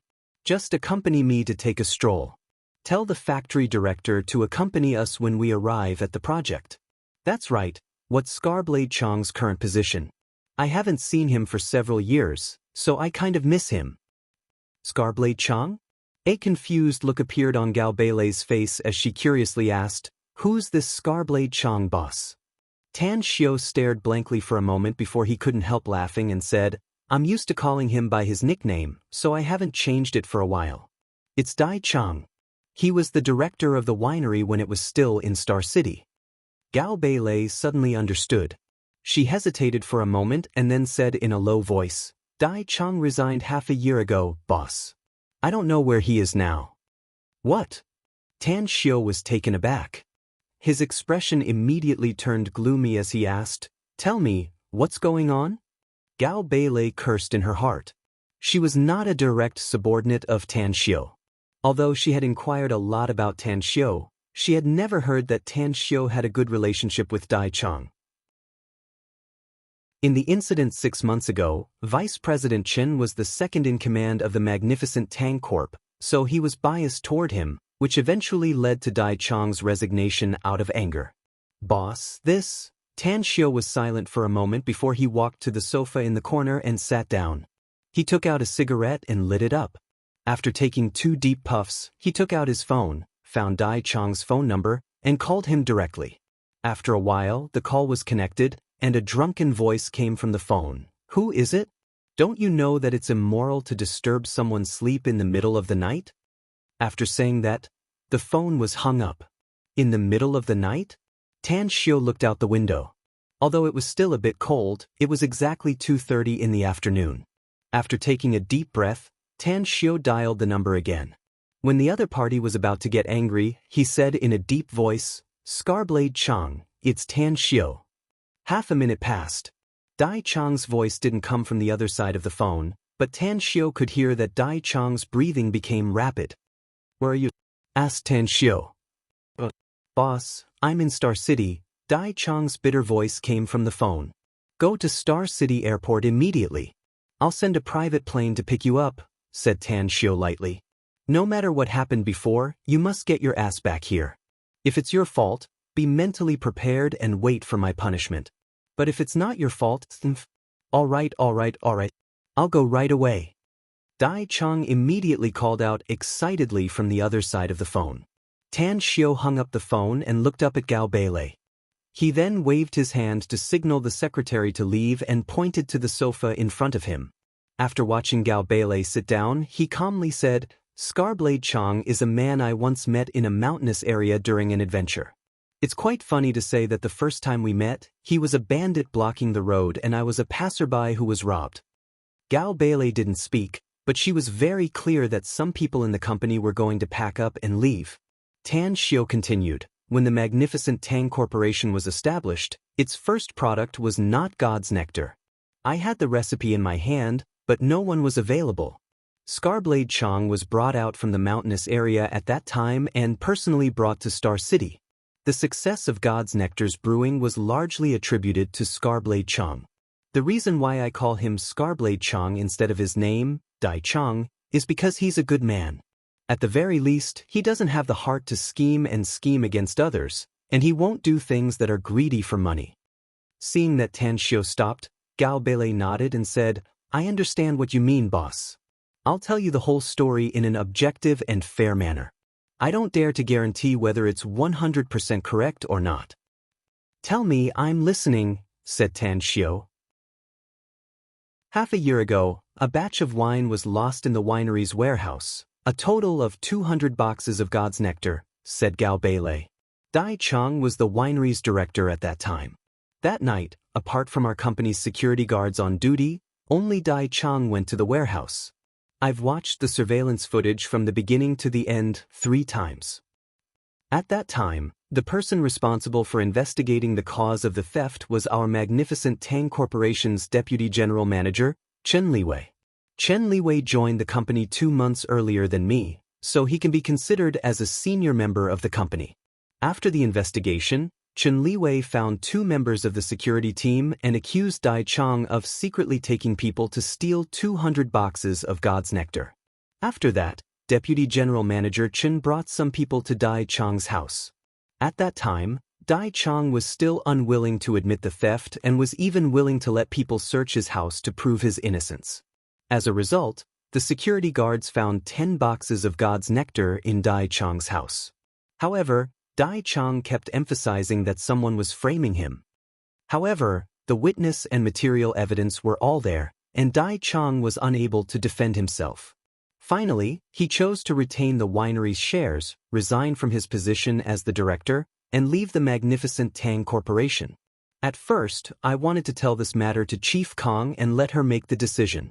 But during that time, I tried many ways to contact her, but I couldn't get in touch with her. Therefore, I could only put this matter aside. Later, I was too busy and forgot to report it. Tan Xiao quietly listened to Gao Beilei's story. He had already realized that the magnificent Tang Corporation had not been peaceful in recent years, and the struggle between the company's top executives should have been very fierce. Dai Chang might have affected some people's source of wealth, so he was eventually pushed out of the magnificent Tang Corporation by some despicable means. Sure enough, there will be fights wherever there are people. Tan Xiao couldn't help but sigh. His face immediately turned cold as he indifferently said, "Tell Chen Liwei to come to see me now. I'm afraid I'll know the reason when I see him." Gao Beilei stared blankly for a moment, and a contemptuous look flashed in her eyes. She had actually faintly guessed that there was something wrong with Chen Liwei. But this guy was very clever, and even she couldn't catch anything on him. Furthermore, this Chen Liwei was very capable. Fortunately, he had helped the magnificent Tang Corporation in the past few years. Otherwise, she wouldn't have been able to bring the company to its current height. Therefore, Gao Beilei believed that it was impossible for Tan Xiao to get any answer from Chen Liwei. A few minutes later, a tall, thin, and fair-skinned middle-aged man knocked on the door of the general manager's office. When he stepped into the room and saw Tan Xiao sitting on the sofa, he was slightly stunned, but he immediately recognized Tan Xiao's identity. A few steps forward, he looked pleasantly surprised and said, "Hello, boss. I'm Chen Liwei. This is the first time I see you since I've been in the magnificent Tang Corporation for nearly 3 years." Tan Xiao observed Chen Liwei and keenly found that he had a vicious aura, which indicated that Chen Liwei had killed people, and the number of people he had killed should be more than one.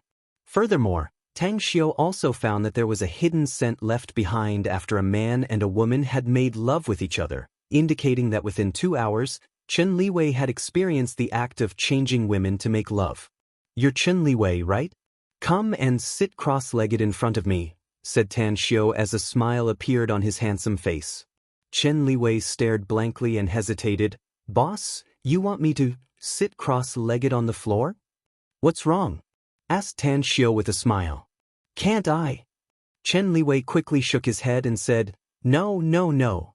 I'll do whatever you tell me, boss. It's just that I'm a bit puzzled why." Tan Xiao interrupted him with a smile on his face. "I'm sure you're well aware of my other identity. Since I'm a Chinese medicine practitioner, I naturally have to care about the health of my employees. I can see that your footsteps are weak and you seem to be a bit overworked, so I need to diagnose you to see if there's anything wrong with your body." Chen Liwei immediately felt relieved after hearing it. When he walked to Tan Xiao and sat cross-legged in front of him, he said with a smile, "I'm very touched that boss is so considerate toward his subordinates. I'll definitely work harder in the future to make our magnificent Tang Corporation shine again." "You won't have the chance." The smile on Tan Xiao's face instantly disappeared. While Chen Liwei was in a daze, Tan Xiao's right hand pinched the top of his head and cast a secret technique to forcibly check Chen Liwei's memory. Had it been 3 years ago, even if Tan Xiao could forcibly check someone's memory through a secret technique, he would only be able to get some fragmented memories. Chapter 1234.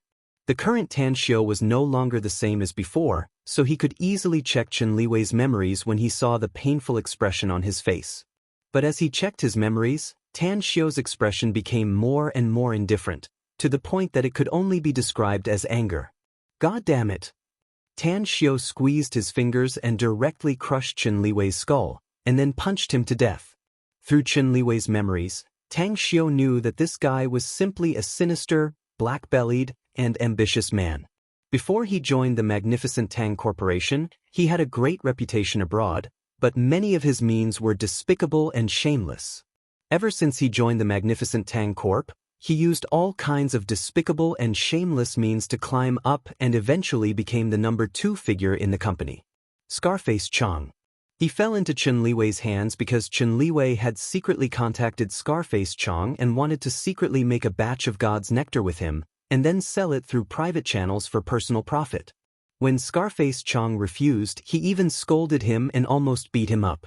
Therefore, Chen Liwei harbored a grudge against Scarface Chang. Through a series of arrangements, he finally forced Scarface Chong to leave the magnificent Tang Corp, and Chen Liwei also placed his confidant in the position of the winery's director. In just half a year, Chen Liwei secretly stole God's nectar and then sold it through special channels, collecting all the money he earned. Half a year. Just from the God's nectar alone, he had made hundreds of millions in wealth.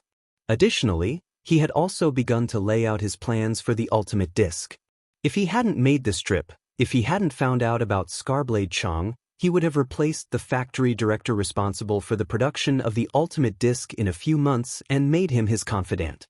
Then he would have stolen the ultimate disc for personal gain. You're too bold and greedy. Tang Xiu kicked Chen Liwei's body away and looked at Gao Beilei, who looked frightened as she got up from the sofa and kept retreating backward.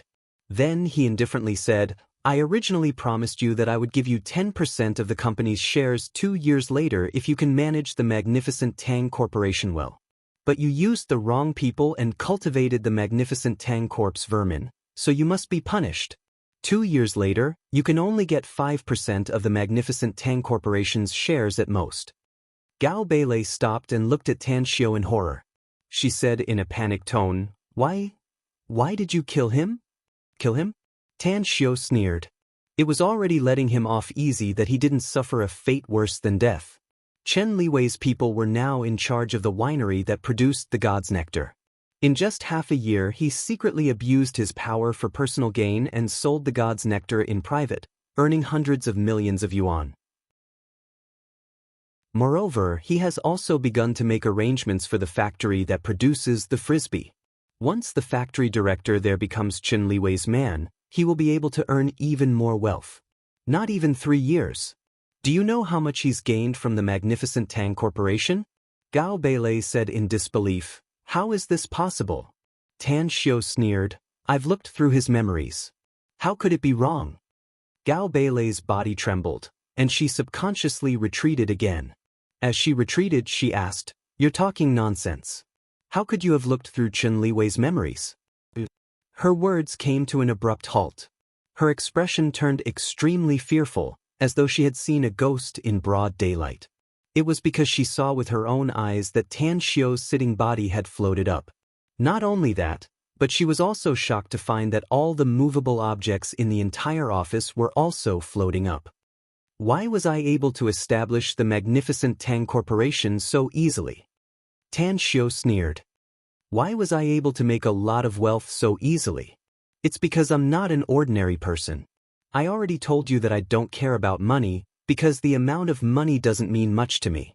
Gao Beilei, you can sit in the position of the magnificent Tang Corporation's general manager and can summon wind and rain on Wall Street.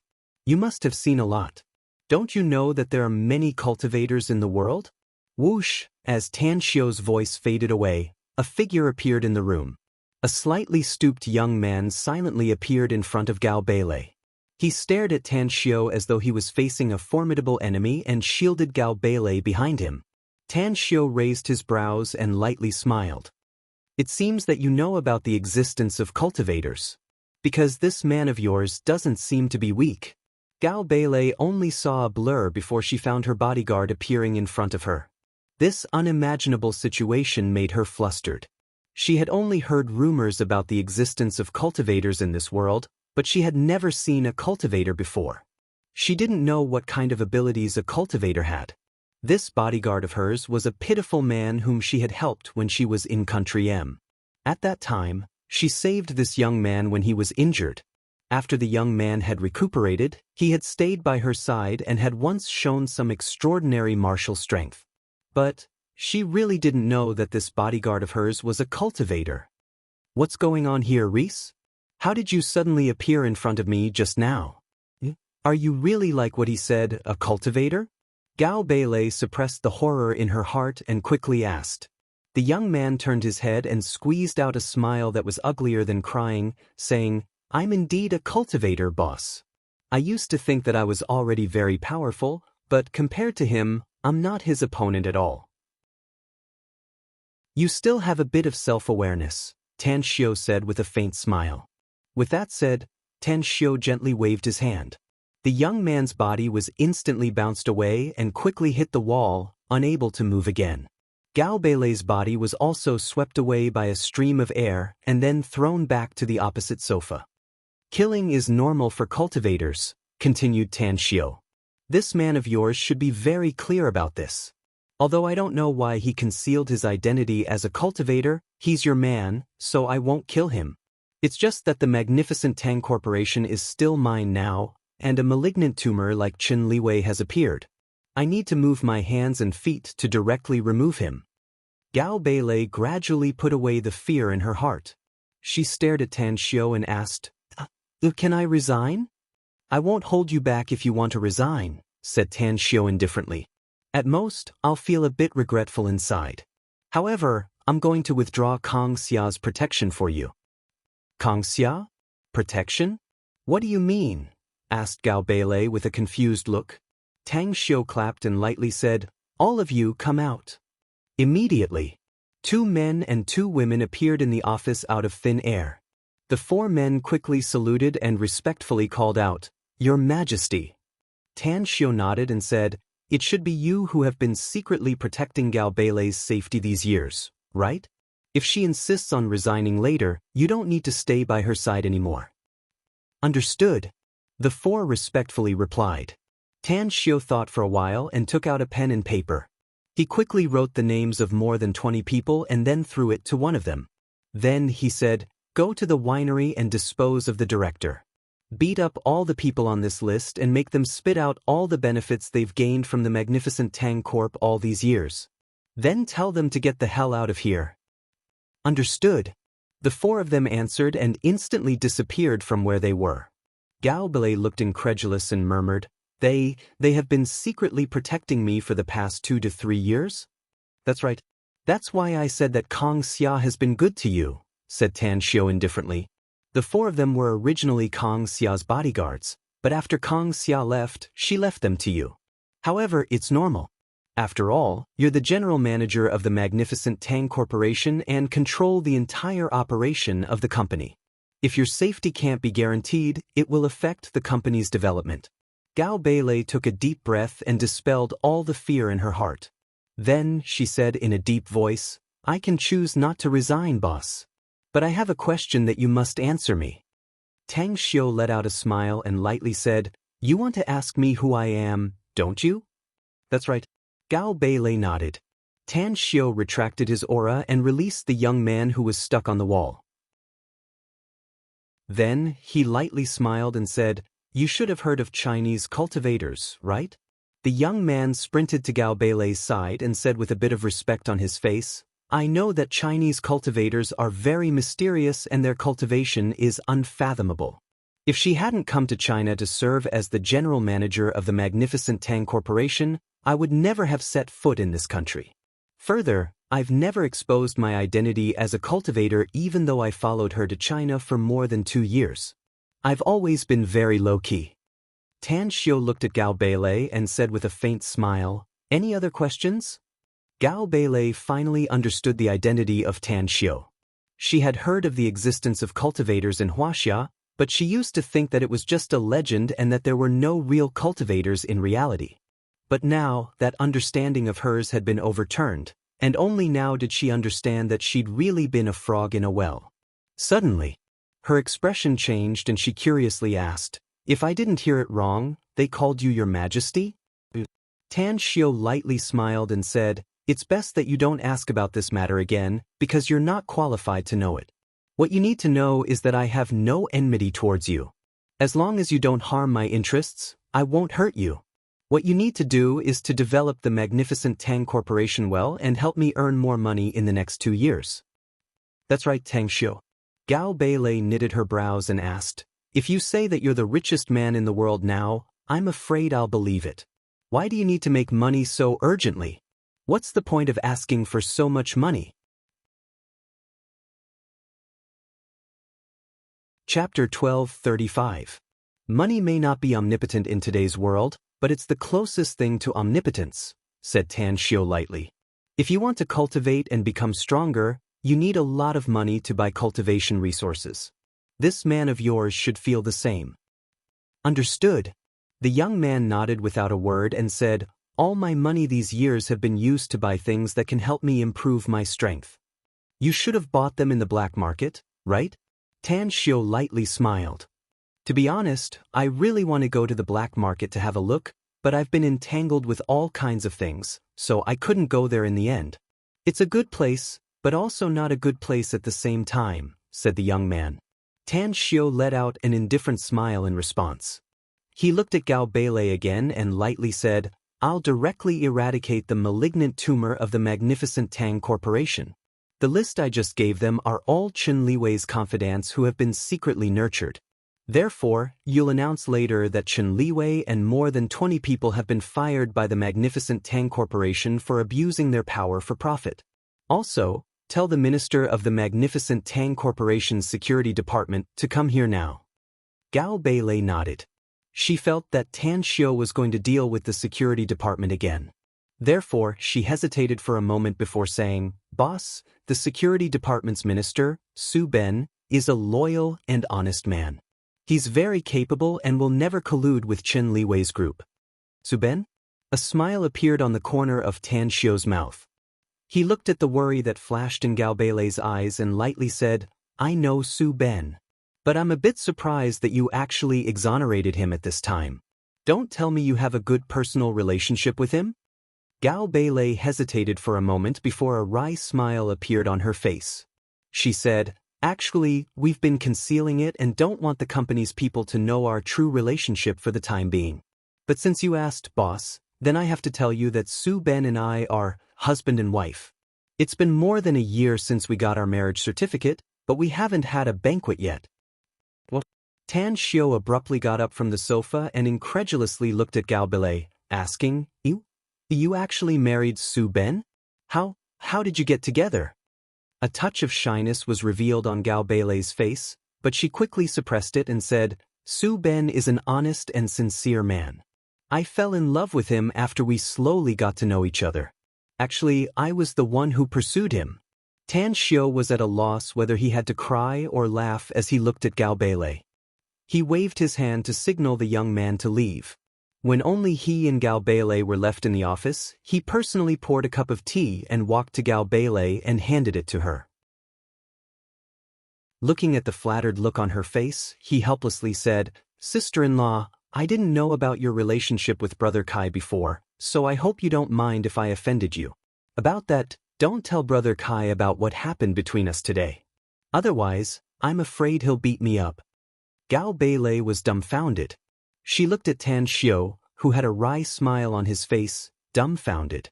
It was even more shocking to her than hearing Tan Xiu talk about cultivators. Sister-in-law? The dignified, magnificent Tang Corporation's big boss, a terrifying cultivator, and a super big shot who was even addressed as His Majesty by others, actually called her sister-in-law? What kind of international joke was this? Looking at Gao Beilei's expression, Tan Xiu knew that Su Ben didn't tell her about their relationship, so he said with a smile, Sister-in-law, Brother Kai and I actually grew up together. We used to live in the Su family village and our two families are neighbors. In terms of kinship, our two families are somewhat related. It can even be said that every family in the entire Su family village is related to each other. I was the one who brought Big Brother Kai to Star City and arranged him to join the winery's security team. It's just that I've been too busy in recent years, so I've been cultivating in seclusion abroad. I don't know how he's developed now. I didn't expect him to marry you in secret. Gao Beilei finally understood everything. Looking at the smiling face of Tan Xiu, she could actually feel a sense of familiarity from Tan Xiu. Boss, then you and Su Quan, we grew up together. We're childhood friends and good brothers, said Tan Xiu with a smile. My surname is not Su, but my mother's surname is Su. Very soon. Su Ben hurriedly rushed to the general manager's office.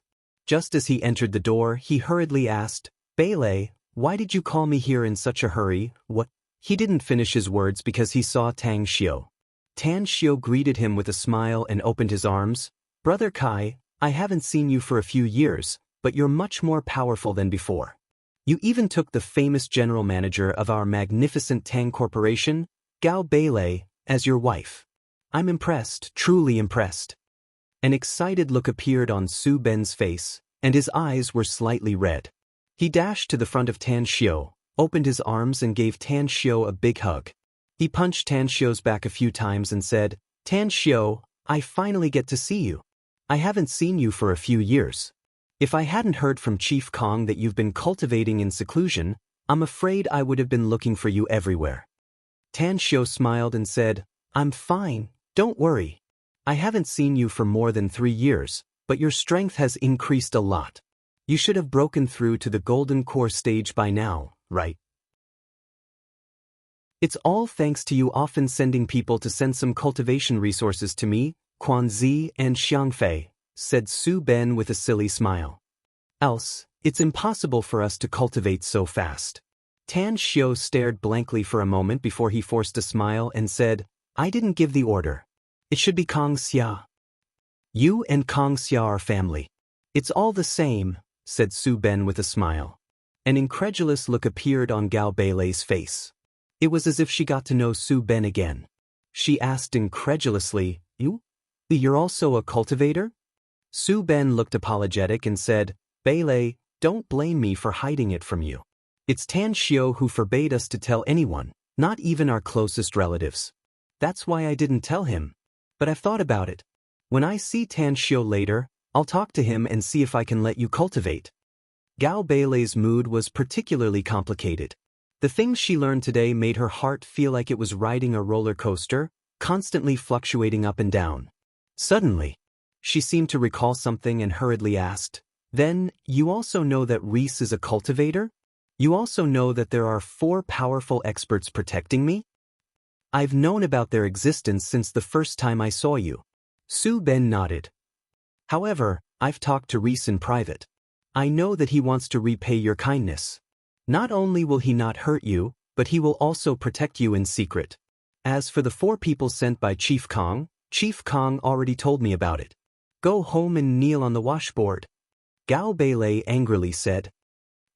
Su Ben awkwardly raised his hand and scratched the back of his head. Tan Xiao secretly laughed. Looking at Su Ben's henpecked appearance in front of Gao Beilei, he patted his shoulder and said, "Brother Ben, when are you and sister-in-law going to hold your wedding?" "That's right. I did give sister-in-law a jade pendant to protect her safety, but it's just a one-time use defensive magic artifact. It's simply garbage." "Well, sister-in-law, take this ancient cultivation manual. It's a very powerful immortal art. Cultivate according to it and let Brother Ben often guide you. You'll have great achievements in the future." Gao Beilei took the cultivation manual and asked with a surprised face, "Boss, the jade pendant you gave me before, can it protect me?" "It's a defensive magic artifact." Tan Xiao nodded and said, "It's a very low-grade defensive magic artifact. But it's not a problem to deal with general events. Take a car accident for example. Even if a large truck with a speed of 200 kilometers per hour directly hits you, you won't be harmed in the slightest. Another example is that even if someone shoots at you with a pistol, you won't be harmed. It's just that the defensive magic artifact will be destroyed after using it once." Gao Beilei's lips squirmed a few times and she was a bit touched. She didn't expect that the first thing Tan Xiao considered when he saw her was her safety. That jade pendant was not garbage at all. It was simply a life-saving amulet. Tan Xiao and Su Ben talked about the old days, then the 3 people left the general manager's office and began to patrol the industrial park. At the same time, a huge storm was also set off in the Magnificent Tang Corporation. Chen Liwei, the deputy general manager of the Magnificent Tang Corporation, was directly fired for abusing his power for personal gain involving a huge amount of money. The director of the winery of the Magnificent Tang Corporation had colluded with Chen Liwei and embezzled a huge amount of money, so he was directly fired. The Magnificent Tang Corporation's vice president of sales department, the Magnificent Tang Corporation's regional manager, more than 20 middle-level executives of the Magnificent Tang Corp were fired at once. This made all the employees of the Magnificent Tang Corp tremble with fear. In addition, the employees of the Magnificent Tang Corp also learned from various channels that their big boss, Tan Xiao, had come back. All of this was personally ordered by him. Big Boss's words, Any senior executive of the magnificent Tang Corporation, no matter who used their position for personal gain, will be demoted as long as they surrender and hand over the embezzled funds. Otherwise, once they were investigated, not only would they be fired, but they would also be handed over to the judicial authorities for legal procedures. The news was as though it had grown wings and spread throughout the magnificent Tang Corp in just half a day. Even the entire Shanghai business world knew about this.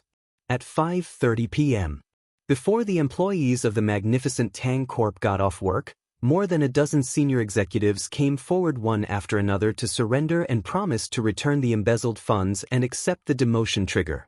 As the general manager of the magnificent Tang Corp, Gao Beilei was a bit embarrassed facing Tan Xiu after this happened. But Tan Xiu didn't care about it. He smiled and comforted her with a few words, and then directly turned the page. His action made Gao Beilei feel grateful and warm inside Su Ben's heart. It was at this time. Another explosive news quickly spread throughout the magnificent Tang Corp, causing an uproar. Today's 3 p.m. has ended. Weekly asking for a monthly vote _. Chapter 1236. The news quickly spread throughout the magnificent Tang Corporation. General Manager Gao Beilei and Security Minister Su Ben secretly got married a year ago and became a legal couple. Big boss Tan Xiu and Security Minister Su Ben grew up together.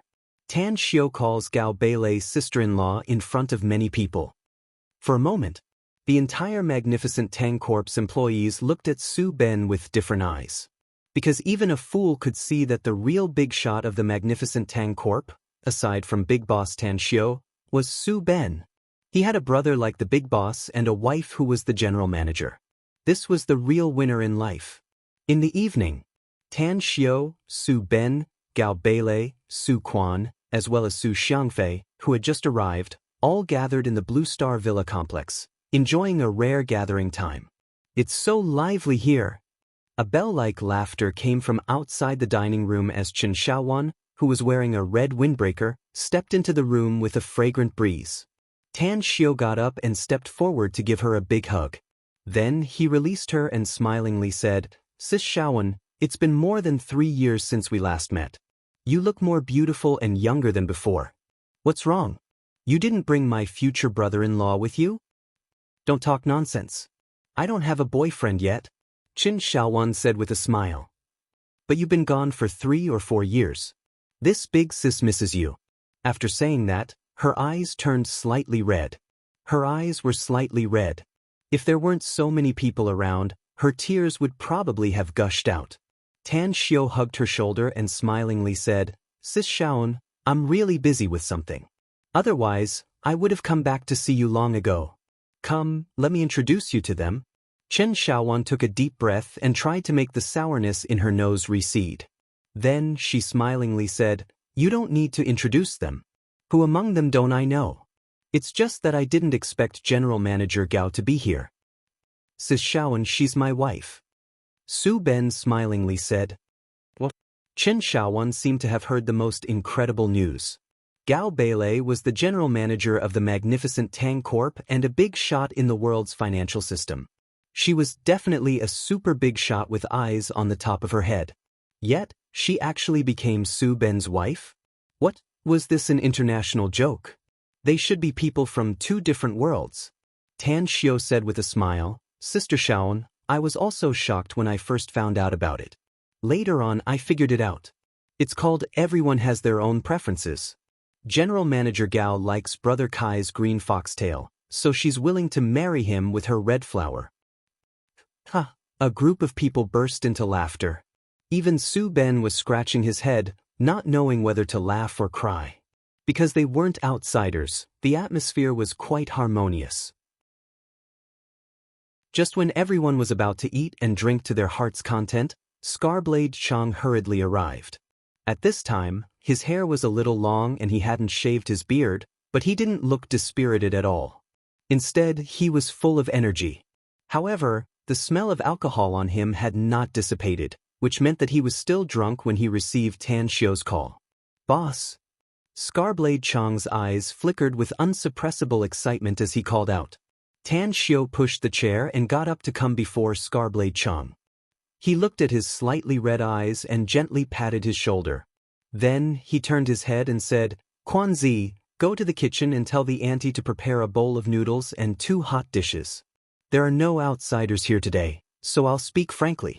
Come, take a seat first. Scarblade Chong felt warm inside. After sitting down next to Tan Xiu, he forced a smile and said, I'm really sorry, boss. Tan Xiu waved his hand and said, It's useless. If you want to apologize, then I should be the one to say it. I didn't take care of you because of other things in the past few years and made you feel wronged. However, we're all men, so there's no need to be pretentious with each other. Now that I'm back, I'll give you a choice. No matter which one you choose, I'll respect your decision.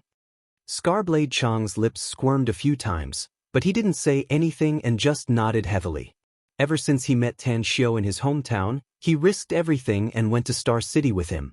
He was ready to hand his future to Tan Xiu. However, Tan Xiu didn't disappoint him. He established a winery and brewed the world's best god's nectar. The magnificent Tang Corporation also developed rapidly, so much so that he became a billionaire in just a few years. Even if he eventually left the magnificent Tang Corporation and gave up his position as the winery's director, he still had several billion yuan in his bank account, which was just his dividends from the past few years. Therefore, in his heart, Tan Xiu's kindness of recognizing and using him made him have unreserved trust toward Tan Xiu. Tan Xiu picked up his wine glass and clinked it with Scarblade Chong's. Then he casually said, I've killed Qin Liwei. Dozens of people in the magnificent Tang Corporation who embezzled money and used their power for personal gain have also been fired. Some people who had taken advantage of the company have also been punished. Scarblade Chong's spirit was shaken and a grateful look appeared on his face. He didn't know whether Tan Xiu had investigated this matter or not. But regardless of whether he had investigated it or not, the fact that he could kill the people who had framed him proved that Tan Xiu was venting his anger for him. Boss, I, Scarblade Chong, will give my life to you from now on. Tan Xiu faintly smiled. He put down his glass and said, Everyone here is not an outsider, so I'll give you 2 choices. First, I'll teach you a cultivation technique and let you become a cultivator. But 2 years later, you must abandon your family and leave Earth with me. We'll go to another world to work hard. Perhaps, you won't be able to return to Earth in this lifetime. The other choice is that 2 years later, 49% of the winery's shares will be yours, and you can also become the Deputy General Manager of the magnificent Tang Corporation. Status, money, and all these can be easily obtained by you. I've just said that no matter which one you choose, I'll respect you. Scarblade Chong was silent for a moment and slowly asked, Where to go? Am I the only one who can leave with me? I can give you 4 places, said Tan Xiu. You can take the 4 people you care about the most and leave with me. Of course, the 4 of them can also cultivate and leave with you in the future. As for the place, you should have heard about it. It's the legendary immortal world. 3. I only need 3. Scarblade Chong said in a deep voice. Boss, I'm indebted to you for knowing me and helping me. I can feel that you really regard me as one of your own. My parents have passed away, and I only have a wife and a son and a daughter. These are the only real relatives I have. Have you really decided? Tan Xiu asked with a smile. Scarblade Chong heavily nodded. An excited look flashed in his eyes as he said in a deep voice, I've decided. Though I don't know how to cultivate and I don't know if the immortal world is really as wonderful as the legends say, I'm still willing to follow you, boss. Tan Xiu turned to look at Qin Shaowan and smilingly said, What about you, Sis Shaowan? What can I do? Qin Shaowan hesitated. Follow me and enjoy a happy life, or follow me and be killed, said Tan Xiu. I don't understand what you mean, said Qin Shaowan, confused. You should have heard about cultivators ascending to become immortals, Sis Shaowan, said Tan Xiu. In fact, it's not just a legend, but a real existence. Above our world, there is an even vaster immortal world with hundreds of millions of races. I have a blood feud with my enemies in the immortal world, and those enemies are very, very powerful. If you follow me to the immortal world, You may be able to stand above hundreds of millions of races in the future, overlooking all living beings. It's also possible that you'll be killed by my powerful enemies and have your soul scattered. This is the reason why I came back and took the initiative to call you." Chen Shaowan thought for a while and said, "I'll go with you, brother." "Have you thought it through?" asked Tan Xiu with a smile. "Yes, I have." Chen Shaowan nodded. "Since both of you have decided, then give up your work for the rest of the time," said Tang Xiu with a smile. "You can go to Nine Dragons Island after you've arranged your private affairs." "Where's Nine Dragons Island?" asked Chen Shaowan curiously. "It's in the Pacific Ocean. I bought an island there and it's also my base camp," said Tan Xiu with a smile. Chen Shaowan rolled her eyes and snappily said, "You've bought an island, yet you only told me now? You really have no conscience." Conscience? Tan Xiu could only force a wry smile inwardly. He was too lazy to quarrel with a woman because he always lost every time he did so. Suddenly, "I'll go with you to the immortal world 2 years later, Tan Xiu. You can find someone else to manage the magnificent Tang Corporation at that time," said Su Ben. Tan Xiu stared blankly for a moment before he couldn't help laughing and said, "All right. I'll make the arrangements when the time comes. However, you, Xiangfei Quanzi, and the rest of you are to arrange your work starting tomorrow. Then go home and bring your loved ones to Nine Dragons Island. Adapt to the life in Nine Dragons Island first and cultivate. Then you can adapt to the new life in the immortal world faster." "What about me?" asked Gao Beilei hurriedly. Tan Xiu pondered for a moment and slowly said, "Stay here, sister-in-law. After all, we still need to rely on the magnificent Tang Corporation to make money in the next 2 years. Although I won't send people to plunder the entire Earth's resources, I won't leave too many good things behind either. 2 years' worth of resources will require a lot of money." Gao Beilei nodded and suddenly said, "No wonder more than 90% of the magnificent Tang Corporation's total revenue has been transferred away quickly in the past few years. It turns out that you've used it to buy cultivation resources." Tan Xiu forced a smile and said, "It's impossible to maintain the cultivation resources for hundreds of thousands of people without huge wealth. It's fine now, but it'll be a real headache when we go to the immortal world. After all, the currency used in the immortal world, especially the currency used by immortals, is simply a bottomless pit." Everyone exchanged dismayed glances and didn't know what to say for a while. They knew nothing about the immortal world, so naturally, they didn't even know the currency used in the immortal world. However, cultivation resources for hundreds of thousands of people? Did Tan Xiu cultivate hundreds of thousands of cultivators? Chapter 1237. Early in the morning, when the first ray of sunlight rose from the east, Tan Xiu woke up from his sleep. After experiencing a busy life, he suddenly had some free time and even suspended his cultivation for a day, which made him feel refreshed. After going downstairs and having a meal with the group of people who lived here last night, Tan Xiu, Su Ben, and Gao Beilei went to the magnificent Tang Corporation together.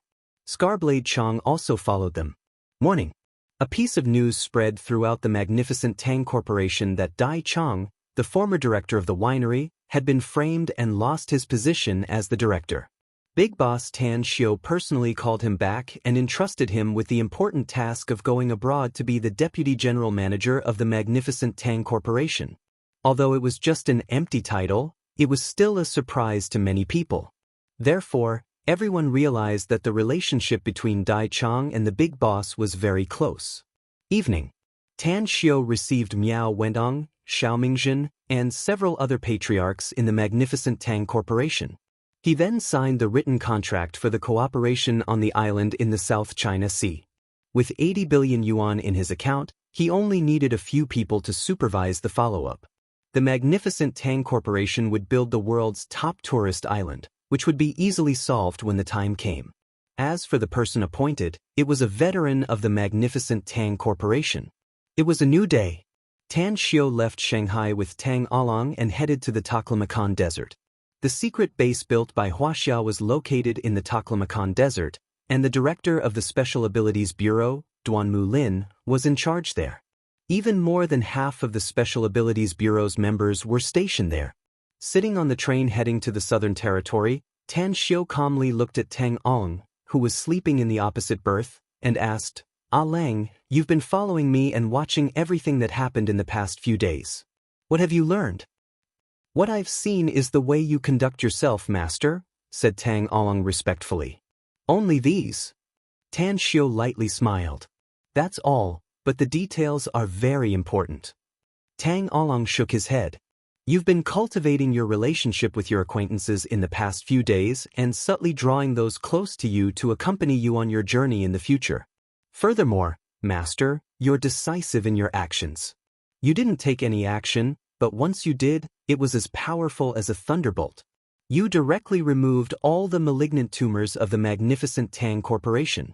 Through all these incidents, it has been shown that you are a person who values friendship and righteousness, as well as a person with means." Tan Xiu rolled his eyes and said angrily, "I didn't ask you to comment on how I behave." Tang Ong smiled and said, "What I said is to express something, master." "Word?" Tan Xiu asked curiously. "Wise and far-sighted," said Tang Ong with a smile. Tan Xiu shook his head and smilingly said, "It's really hard for you to flatter me in such a roundabout way. How's the content of the formation going?" "I understand 30% of it, but I don't understand at least 70% of it," said Tang Ong. "However, I've marked down all the parts that I don't understand, so I can use this opportunity to ask you for guidance." N. Tan Xiu nodded in response. The two of them sat on soft berths. Tan Xiu had previously considered explaining array knowledge to Tang Ong along the way, so he bought all the 4 berths in this box. Time flew by. Tan Xiu taught along the way while Tang Ong learned along the way. The master and disciple duo were in high spirits, one teaching and the other learning. Finally, after a few trips, the duo arrived at the edge of the Taklamakan Desert. On the way here, Tan Xiu had bought a lot of daily necessities, including food and water, which he stored in his interspatial ring. Hence, he wasn't worried about the lack of supplies in the desert. 2 days later, Tan Xiu walked in the desert as though he was walking on flat ground as he quietly hurried along with Tang Ong. Finally, the duo stopped at the edge of an oasis. "Master, we should be here after calculating the position," said Tang Ong after taking out the map from his interspatial ring and carefully comparing it. "Yeah, it should be here." Tan Xiu nodded. "Also, what else did you notice?" Tang Ong keenly observed the surroundings and pondered silently inwardly. Then he said, "The communication signal here has been blocked. My mobile phone has no signal, and the energy fluctuations in the surroundings are somewhat abnormal. Even the compass has lost its effect. Also, I just observed this oasis. It's very strange. There's no sign of life, not even a water source. Also, the heaven and earth spiritual chi here is much richer than I expected. It's reasonable to say that it shouldn't be this way since it's just an endless desert. Also, the temperature here is at least 20 degrees lower than the outside temperature when we stepped into the oasis. That's not normal." Tan Xiu slightly smiled and said, "You've observed it carefully, but you missed something." "What is it?" asked Tang Ong, confused. "The area we observed from a distance should be different from the area you saw when you stepped in, right?" asked Tan Xiu. Tang Ong gave it a thought and immediately said with a bit of shame, "You're right, master. When we looked at the oasis from the outside, the largest area here was only the size of 4 or 5 basketball courts. But after entering this place, I can see at least 2,000 meters with my current eyesight. Yet there's still no end in sight. Also, although we stopped for a while, we still went 400 to 500 meters deep." Did this guy have a problem with his brain? He actually wanted the two of them to shoot at such a powerful laser gun. Did he want to commit suicide? Where did this lunatic come from? The two men faintly had a headache and hesitated whether they should shoot or not. "What are you two worried about?" Tan Xiu said with a faint smile. "I told you to shoot, so shoot for me to see. I'm really curious about whether the laser gun you've developed is as powerful as the information says." A fierce light flashed in the eyes of the young man who just spoke. He faintly felt that the young man in front of him was not an ordinary person.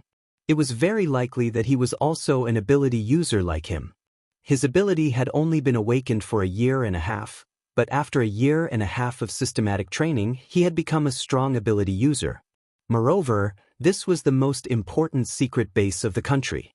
The person who knew about this place and invited him directly here was probably not simple. Shoot! He took a deep breath and directly pulled the trigger at Tan Xiu. Puff! A laser beam shot out of the gun and directly bombarded Tan Xiu's chest. In the young man's expectation, even if the shot couldn't kill the young man in front of him, it would at least cause great damage to him. Because he was an ability user, if he was shot head-on, he would probably be injured. However, the next scene made him completely dumbfounded. Because he watched the laser shot at the chest of the young man in front of him, but it could no longer move forward. The laser seemed to be blocked by a layer of transparent energy shield and could no longer move forward. The young man's eyes almost fell out of their sockets because he found that not only did the laser not cause the slightest injury to the stranger in front of him, but even his clothes were not damaged at all. This.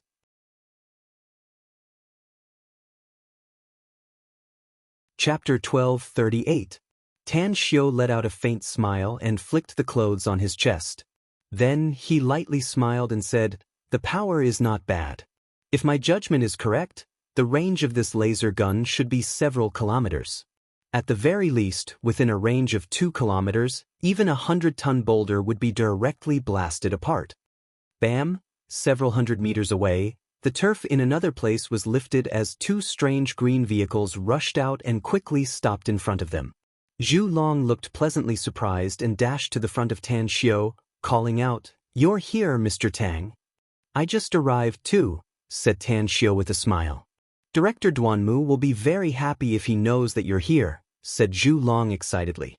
The young man who just fired the shot looked hesitant. From the way Zhu Long addressed Tan Xiu, he could vaguely guess a name and a person. What made him feel cold inside was that if his guess was correct, then he would probably be out of luck. Everyone in the Special Abilities Bureau knew about this base, and the main credit for its establishment was that godlike existence. That person was Tan Xiu. At this moment, Tan Xiu also noticed that the young man's expression didn't look good with a worried look in his eyes. Therefore, he walked a few steps forward and gently patted the young man's shoulder, smilingly saying, "You don't have to be blamed for not knowing. Don't worry about it." Zhu Long stared blankly and asked with a confused expression, "Did something happen?" The young man revealed an expression that was uglier than crying and said, This Mr. Tang asked me to shoot at him. He said that he wanted to test the power of the laser gun we've developed. I shot at him, but it didn't even penetrate his clothes." Zhu Long immediately became furious and cursed, "You bastard! Mr. Tang asked you to shoot and you just foolishly shot at him? What if you hurt him? Who is he? He's the god you brats worship the most, yet you dare to shoot at him? Are you tired of living? God?" The young man instantly realized that this unbelievably handsome young man in front of him was the famous Tan Xiu. At this moment he nearly burst into tears. His lips squirmed as he said, "I'm really sorry, Mr. Tang. I didn't know it was you. Please be magnanimous and don't stoop to my level if I offended you. I'm just a newcomer. My ability has just been awakened for more than a year, and I've only been here for more than a year." Tan Xiu said with a smile, "I just said that those who don't know can't be blamed. All right, you guys can continue with your mission. Zhulong, bring me to see Senior Duanmu." "All right." Zhu Long glared at the young man fiercely and immediately took Tan Xiu and Tang Along into a strange car and went inside the passage. The interior of this strange car was extremely spacious. After Tang Xiu entered, he observed it and was slightly surprised that the car's speed was extremely fast. After entering the passageway, it actually moved forward at a speed of 450 kilometers per hour. In less than half a minute, it stopped in front of an empty metal hall. After Tan Xiu and Tang Along got off the car, they saw 18 big men standing around the circular hall. All of them were armed with laser guns and wore camouflage uniforms with particularly grim expressions. "Mr. Tang." All 18 big men obviously knew Tan Xiu, so their eyes were filled with fanaticism the moment they saw Tan Xiu. Tan Xiu faintly smiled and flicked his fingers. 18 medicinal pills instantly shot into their hands and he smilingly said, "It's been a long time since I last saw you all. Your strength has grown quite well. I hope these 18 medicinal pills can help you advance further." "Thank you, Mr. Tang." The 18 men looked excited and saluted at the same time. Zhu Long wore an envious look on his face. He was well aware of Tan Xiu's generosity. He remembered that Tan Xiu also gave out a lot of medicinal pills the last time he came here. Every expert of the Special Abilities Bureau who received the pills had their strength greatly improved. Tan Xiu was keenly aware of Zhu Long's expression. He smiled and threw a jade bottle to him, saying, "I'm afraid Duanmu Lin won't be the Special Abilities Bureau's chief for much longer. I'll give this bottle of medicinal pills to you. I hope you can take over his position in the future." "What do you mean?" Zhu Long just looked excited, but his expression froze the next moment. Tan Xiu faintly smiled and didn't explain anything to Zhu Long. He signaled him to lead the way and the metal wall in the circular hall slowly opened to reveal a door that was more than 10 meters wide and 4 to 5 meters high. "Oh God." When Tan Xiu led Tang Along inside, even Tang Along, who had a very steady character, couldn't help but exclaim. Even his breathing became a lot faster. Tan Xiu glanced at him and muttered, "You're so ignorant. Don't make a fool of yourself." Tang Along was reprimanded, but the shock on his face didn't diminish in the slightest. He hurriedly asked, "What exactly is this place, Master?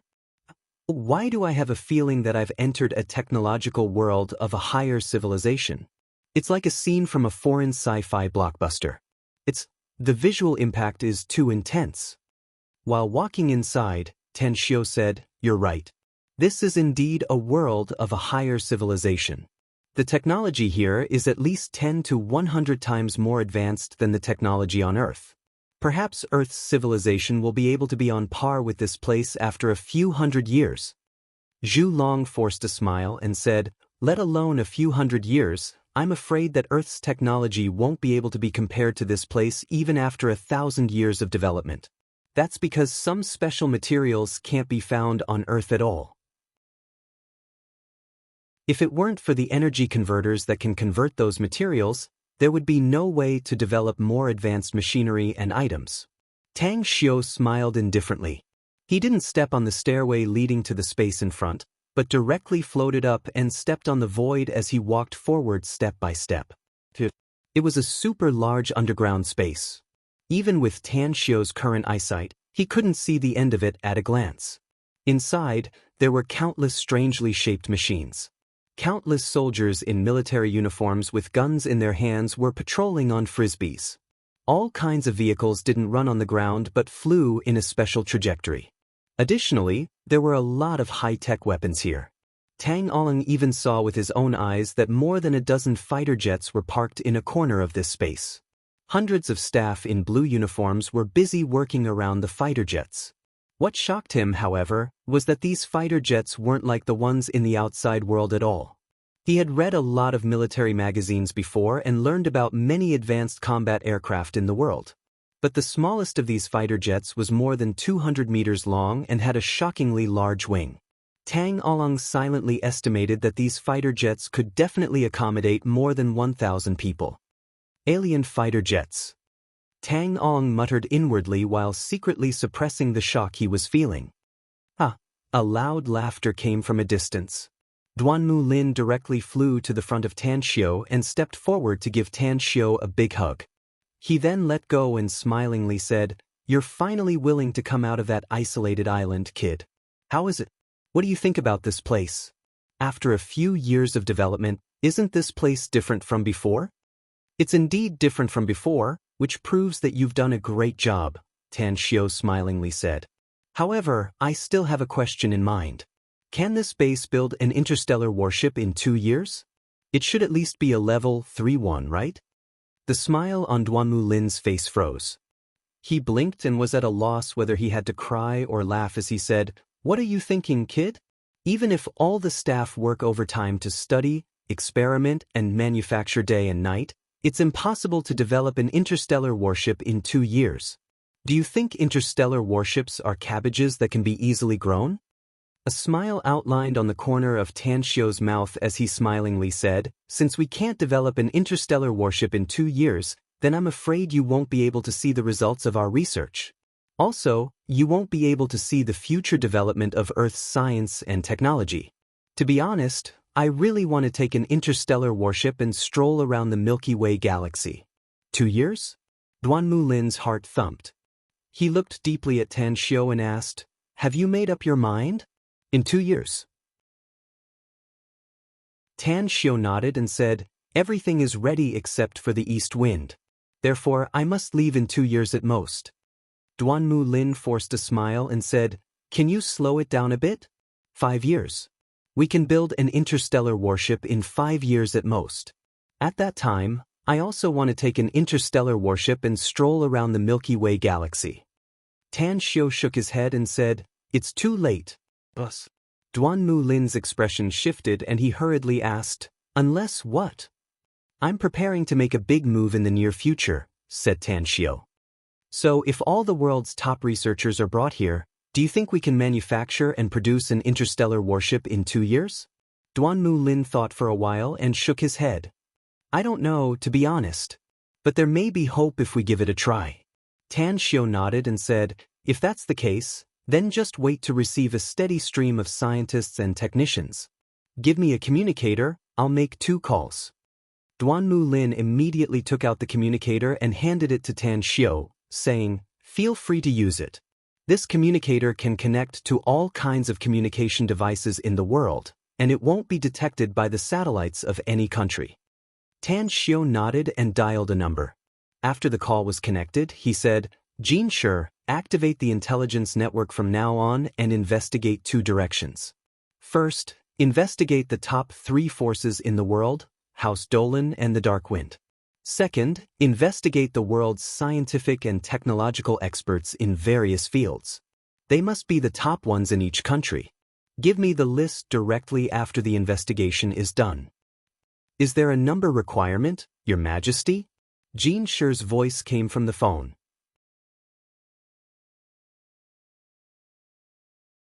Chapter 1239. Tan Xiu thought for a moment, then took out his phone and said, "There's no hard and fast requirement for the specific number. The secret base in the country needs a large number of researchers, so the more the better. Remember, all you need to do is to investigate all the researchers from all over the world. I'll send someone else to carry out the specifics." Jin Shi complied and was about to hang up the phone when he suddenly recalled something. After a short hesitation, he asked, "Your Majesty, are you in a secret base in China now?" Tan Xiu said, "Yes, I just arrived." "Your Majesty, according to China's intelligence network investigation, 2 groups of foreign forces have recently infiltrated the Hetian region," said Jin Shi. "2 days ago, 4 of our intelligence agents were killed by those 2 groups of people. In the end, we still lost track of them. According to the direction in which they disappeared, they should be heading in the direction of the Taklamakan Desert. In addition, in Hetian City, we also found surveillance videos of them buying daily necessities. They should be preparing to go deep into the desert." Tan Xiu asked, "Are you saying that they came for this secret base?" "I can't guarantee it 100%, said Jin Shi. Tan Xiu pondered for a moment and then said, "Send me the number and characteristics of those 2 groups of people, as well as all the intelligence you've investigated. Also, send people to keep a close eye on the movements in the Hetian region. If they are discovered again, don't act rashly and report directly to me." Tan Xiu hung up, looked at Duanmu Lin and asked, "Do foreign forces often sneak into the Taklamakan Desert?" Duanmu Lin forced a smile and said, "A total of 23 groups of people have come to the Taklamakan Desert in the past 3 years, but all of them were killed by our people. They were intelligence agents from various countries, and there was no lack of cultivators among them. In fact, no matter how secretive our base is, we still need a lot of materials, parts, and even mechanical molds. We have to buy them from overseas, so it's inevitable that we'll attract a lot of attention." Tan Xiu nodded without a word and said, "I'll send my intelligence personnel to keep a close eye on the movements of Huaxia and strive to capture all the spies." Just now, Jinshe reported to me that there are 2 groups of people sneaking into the Hetian area, and their target should also be here. Did you send people to get rid of them? Or should I go there myself? Duanmu Lin thought for a moment and said, I'll send someone over. Tan Xiu said, okay. Soon, Zhulong left with dozens of powerful arcanists. In order to avoid accidents, they did not bring high-tech weapons, nor did they drive those strange green vehicles. They only drove desert SUVs that were commonly seen in the outside world and quickly headed for Hetian. In the following days, Tan Xiu toured the secret base under Duanmu Lin's guidance. Even though Tan Xiu was familiar with many of the technological products, he still felt it was interesting to see them with his own eyes. What is that place? 4 to 5 hours later, when everyone passed by a door, Tan Xiu noticed that Duanmu Lin did not intend to take him in for a tour, so he immediately pointed there and asked. Duanmu Lin smiled faintly and said, That's a warehouse for storing energy crystals. There's nothing worth visiting. Up ahead is the xenogeneic plant area. Let's go. I'm sure you'll learn a lot. Energy crystals? Tan Xiu was secretly startled. When Tan Xiu gave the energy crystal converter to Duanmu Lin, he secretly sent some people to empty a large number of energy crystals in the 3-star vestige and even copied the method to manufacture the energy crystal converter. Over the past 3 years, the Empire's members on 9 Dragons Island had secretly manufactured 4 energy crystal converter assembly lines under Mo Yi's leadership. Each assembly line could produce nearly 100 energy crystals a day. Duanmu Lin. Tang Xiu didn't have the intention to leave and even changed the way he addressed him. Duanmu Lin's heart thumped, but he maintained his composure and said, Don't tell me you're not interested in the xenogeneic plant area? If you're really not interested, then let's go somewhere else. A disappointed look flashed in Tan Xiu's eyes. He shook his head and said, What I want to remind you is that you only have 2 years left. I'm afraid you'll have to stay here for the rest of your life if you can't get rid of that thought within 2 years. Duanmu Lin was a bit annoyed inwardly. He was a shrewd and experienced man, so how could he not hear the threat in Tan Xiu's words? However, such a threat made him very dissatisfied and aroused his stubbornness. He lightly said, I'm doing my job, so I must guard this place as long as I'm still here.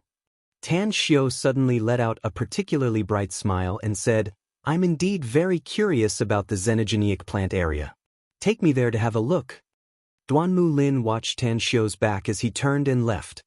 His heart was filled with mixed feelings, such as sour, sweet, bitter, spicy, and salty. If Tan Xiu insisted, he naturally wouldn't stop Tan Xiu from entering the energy crystal reserve warehouse. He would even give some energy crystals to Tan Xiu if he asked. But Tan Xiu didn't insist and even showed such an expression after Duanmu Lin stubbornly stated his position. Therefore, he realized at this moment that Tan Xiu had given up on him. He opened his mouth to express his apology, but he swallowed the words back into his stomach. It was just that deep regret was crazily breeding in his heart. If he was given another chance, he would never refute Tan Xiu, let alone say those words just now. However, he knew Tan Xiu. Once Tan Xiu made up his mind, there was no hope for him to change his mind no matter how much he tried to explain and plead. The immortal world. He really wanted to go there. He even wanted to live longer and become stronger. But because of his momentary impulse, he lost this once-in-a-lifetime opportunity, leaving him full of bitterness and bitterness. 2 days later, Tan Xiu stayed in the base, looking at all kinds of high-tech products. He even had the urge to refine some high-tech magic tools or immortal tools. Ah Lang, what kind of effect do you think the close combination of immortal cultivation and science and technology will produce? Standing in the oasis above the base, Tan Xiu asked thoughtfully. Immortal cultivation has its own power, and science and technology also has its own benefits, said Tang Along. The combination of the two will complement each other's strengths and naturally bring about endless benefits. However, how to combine them is still something that needs to be considered. Otherwise, it's easy to deviate and affect both sides. Tan Xiu nodded and looked at Tang Along. You've made great progress in just 3 years. You're only 1 step away from becoming a grown-up. Tang Along was a bit embarrassed by Tan Xiu's praise, but there was still a hint of confusion in his eyes as he curiously asked, "What's the last step, master?" "You're still a boy in my eyes, not a man," said Tan Xiu with a smile. "Only after experiencing the nourishment of women can you be considered a real man." An awkward look appeared on Tang Along's handsome face. He shook his head vigorously and said, "I'd rather be a boy forever than a man, master. I'm afraid I'll end up like you." "What?" Tan Xiu was dumbfounded. Tang Along grinned mischievously and said, "I've seen how powerful your wives are, master." Cough, cough. Tan Xiu couldn't catch his breath and choked on his own saliva, coughing a few times. If Tang Along was 10 years younger, he would really want to catch this guy's big ass. Unexpectedly, he dared to call him master. Suddenly, Tang Xiu's expression shifted and he shifted his gaze to the distance. What surprised him was that Zhu Long and 2 experts from the Special Abilities Bureau were fleeing in the desert a few kilometers away, drenched in blood. More than a dozen figures moved lightning fast behind them and were pursuing them with all their might. "They're foreigners, master," said Tang Along. Zhu Long led his men to hunt down the 2 groups of people who sneaked into the desert a few days ago. Tan Xiu nodded. "I'm afraid he met some ruthless people, so he was chased so miserably." With that said, Tan Xiu's figure flashed and appeared in front of Zhu Long in just a breath or two. Looking at the trio's distressed appearance, he asked indifferently, "What about the others you brought?" Zhu Long and the other 2 finally felt relieved upon seeing Tan Xiu. Zhu Long squeezed out a smile and his lips squirmed as he said, "They're all dead. They died in the hands of those people behind us. They're very strong, Mr. Tang, much stronger than anyone who has sneaked into the desert before." Tan Xiu nodded and said, "As far as I know, there should be 2 groups of people.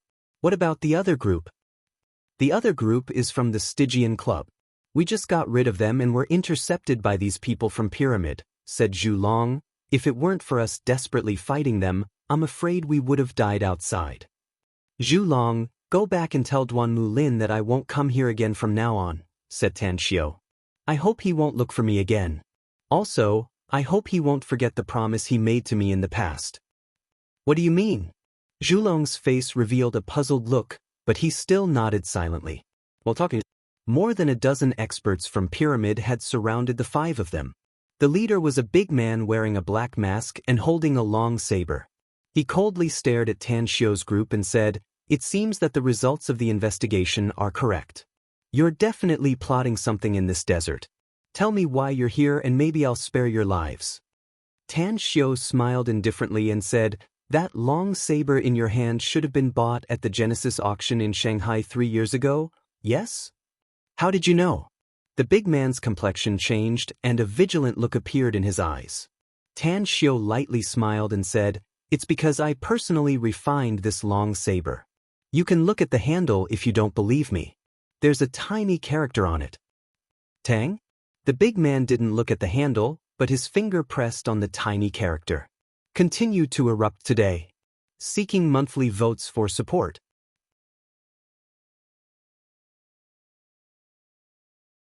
Chapter 1240. Facing an unknown enemy, no matter who it was, they would always be on guard. A ruthless glint flashed in the eyes of the black-masked man. He slightly raised the tip of his saber and asked, "I'll ask you one last time. Who the hell are you? What are you secretly researching in this desert?" Tan Xiu didn't bother to say any more nonsense. He just calmly turned his head to glance at Zhu Long before his figure disappeared from the spot. Shortly after, heads were sent flying and pillars of blood soared to the sky. In nearly the blink of an eye, more than a dozen pyramid experts who chased Zhu Long and his men were slaughtered by Tan Xiu. Zhu Long and the 2 experts from the Special Abilities Bureau watched the scene in front of them dumbfoundedly. They didn't care about the bloody scene. What they couldn't believe was that Tan Xiu's strength had become so powerful that he killed more than a dozen experts in the blink of an eye. How did his strength become so terrifying? "Am I dreaming?" muttered an expert from the Special Abilities Bureau. But immediately after, he noticed that Zhu Long and his other companion cast him a complicated look. At the underground base, Duanmu Lin quietly stood in the monitoring room of the base with his hands clasped behind his back. The huge monitoring room was the size of a basketball court, and the big screen in front of him was displaying the monitoring scene in the desert. Killed them all so easily? Duanmu Lin's current strength was not what it used to be. He could still judge the strength of more than a dozen pyramid experts who chased Zhu Long. Even the mysterious burly man leading them was likely stronger than him. Yet they were so easily killed by Tan Xiu? The current him, to what extent had he reached? Deep remorse emerged in Duanmu Lin's eyes. He realized that he had always been sitting in a hole and looking at the sky. Even though he knew that the outside world was a big stage, he was still stuck in a rut and lacked the desire to explore. What he regretted the most was that he had a great opportunity in front of him, but because of his stubbornness and the glory brought to him by this base, his attitude toward Tan Xiu had changed. This change, he only realized it when he said the wrong thing and made the wrong choice. The immortal world. Immortals. Billions of races. Duanmu Lin's heart, liver, spleen, stomach, and kidneys ached with regret when he thought of that marvelous world. There were countless times when he had the urge to chase after Tan Xiu and apologize to Tan Xiu. However, he always stopped at the last moment because he felt that he needed a little bit of dignity. If I don't rely on him, can I do it in the future? Duanmu Lin was silent for a long time. In the end, it transformed into a deep sigh, and he closed his eyes to conceal the unwillingness and regret on his face. The heat waves were monstrous. In the desert that was like a steamer basket, Tan Xiu walked as if he was walking on flat ground. The expression on his handsome face was exceptionally calm. Back then, he had imparted the cultivation technique to Duanmu Lin in hopes that he would submit to him in the future and work for him. However, after being in a high position for a long time, coupled with the increase in his strength, his heart began to swell. This kind of person. Tan Xiu had encountered this kind of situation countless times. Even when he was in the immortal world, he had countless subordinates who were in the same situation. Some of them, whom he had saved, had their attitudes toward him change after their strength skyrocketed after encountering a great opportunity. Some of them even shed all pretense of cordiality and turned their backs on him. Character. It determined a person's future. Although Tan Xiu felt a bit regretful, it was only a little bit. He had already imparted the cultivation technique to him. Whether or not he could remember his kindness in the future, and no matter how far he could go in the future, it was all his own business and had nothing to do with him anymore. Even more so, after he left, the Great Tang Empire's intelligence network and the ordinary intelligence personnel would be left to him and China. He hoped that China would become more and more powerful in the future and be able to smoothly lead humanity to set foot on the Milky Way galaxy and embark on the interstellar voyage era. Only then would they have the ability to protect themselves. Master, you seem to have something on your mind.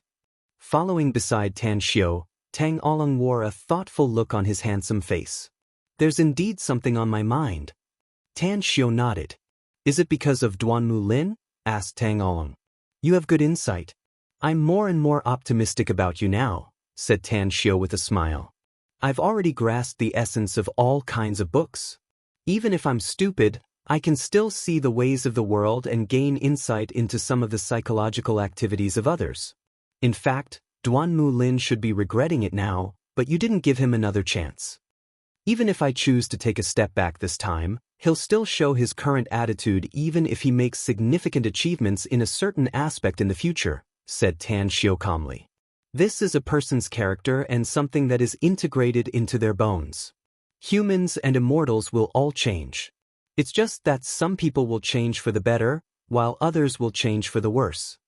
Tang Oolong nodded and said, everyone has a path in front of them. It's just that the path is blocked, so we can only go our separate ways. Tan Xiu faintly smiled and reached out to pat his shoulder. His figure instantly soared into the sky and wrapped Tang Oolong in a stream of air. In just a short moment, the two of them had completed the 2-day journey and appeared in a city hundreds of kilometers away after 10 minutes. Puff, puff, puff, sword light flashed and heads fell to the ground. In an inconspicuous courtyard in a remote residential area of the city, dozens of foreign cultivators were instantly beheaded by Tan Xiu. All of them were members of the Stygian Club. Tan Xiu easily scanned them with his spiritual sense after coming to the city. "Who are you?" An angry roar came from the house as a red-robed old man rushed out of the door with two young men and appeared in front of Tan Xiu and Tang Ong. "Ah Lang, those two little guys aren't weak. I'll leave them to you to practice your skills," said Tan Xiu calmly. Tang Ong hesitated for a while and forced a smile. "I may have broken through to the nascent soul stage, master, but I've only fought fierce beasts in the pocket world at most. I've never fought with others." Tan Xiu raised his hand to interrupt him and indifferently said, "There's always a first time for everything. These two may not be as strong as you, but the smell of blood on them is very strong and their killing aura is also very strong. It proves that they have killed countless people and have rich combat experience. It's enough for you to use them as your whetstone." Tang Ong took a deep breath and a firm look flashed in his eyes. He strode a few steps toward the trio and cupped his fists. "I've fought countless times in my childhood, but I've never fought against a cultivator. Please go all out, gentlemen, because it's either you or I who will die in the next fight." The old man's pupils shrunk. He just felt a flash of a powerful aura. His scalp tingled and he couldn't wait to run away immediately. But it was too long, so he thought he was hallucinating. Hence, when he smelled the blood, he immediately rushed out of the room with his two disciples. However, the scene in front of him shocked him and sent a chill down his spine. There were no screams. There was no resistance. The scene in front of him showed that dozens of his subordinates were killed in an instant, leaving them no time to resist or call for help. Nascent Soul Stage. This was the name mentioned by the young man just now. It was also one of the cultivation realms of Chinese cultivators. Other people in the Stygian Club might not know what this realm meant, but he was very clear about it. This disciple is at the Nascent Soul Stage. What kind of realm has his master reached? This seemingly young guy couldn't be an old monster who has lived for hundreds of years, could he? "Who the hell are you?" asked the old man in a deep voice. "You don't have the qualification to know who we are," replied Tan Xiu lightly. "All you need to know is that today is the day you die." The old man snorted coldly, but he didn't intend to attack Tan Xiu. The tragic death of dozens of his subordinates reminded him of the previous feeling of his scalp tingling. After hesitating for a while, he was about to return to the room with his two disciples and then break the back window to escape. But suddenly he felt a terrifying force that directly bound his body. No matter how hard he struggled, he couldn't budge at all. "Freeze!" Tan Xiu cast the body-freezing art and instantly fixed the old man on the spot. Then he retracted the primal chaos force that imprisoned his body and lightly smiled. "What are you waiting for, Ah Lang? If they wanted to escape, he would just kill them. If they're willing to fight you fair and square, and if you lose, let them go."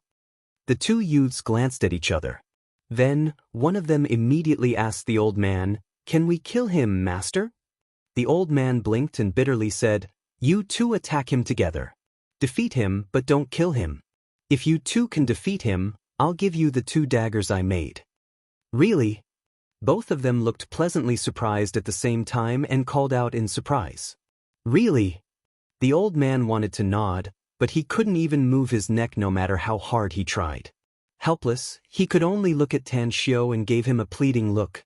A sneer flashed in Tan Xiu's eyes. He gently moved his palm forward and the old man's head instantly flew up. He was directly killed amidst a fountain of blood. "Master! Master!" The two youths' complexions drastically changed and disbelief filled their eyes. In their minds, their master was simply an invincible existence. He once killed dozens of terrifying cultivators and even took them to the mystic realm to kill some terrifying fierce beasts. But the invincible existence in their eyes was actually killed by a young man with a casual wave of his arm? How is this possible?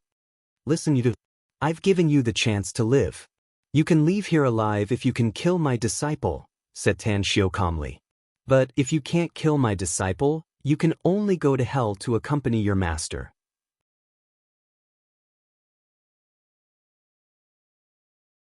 Chapter 1241.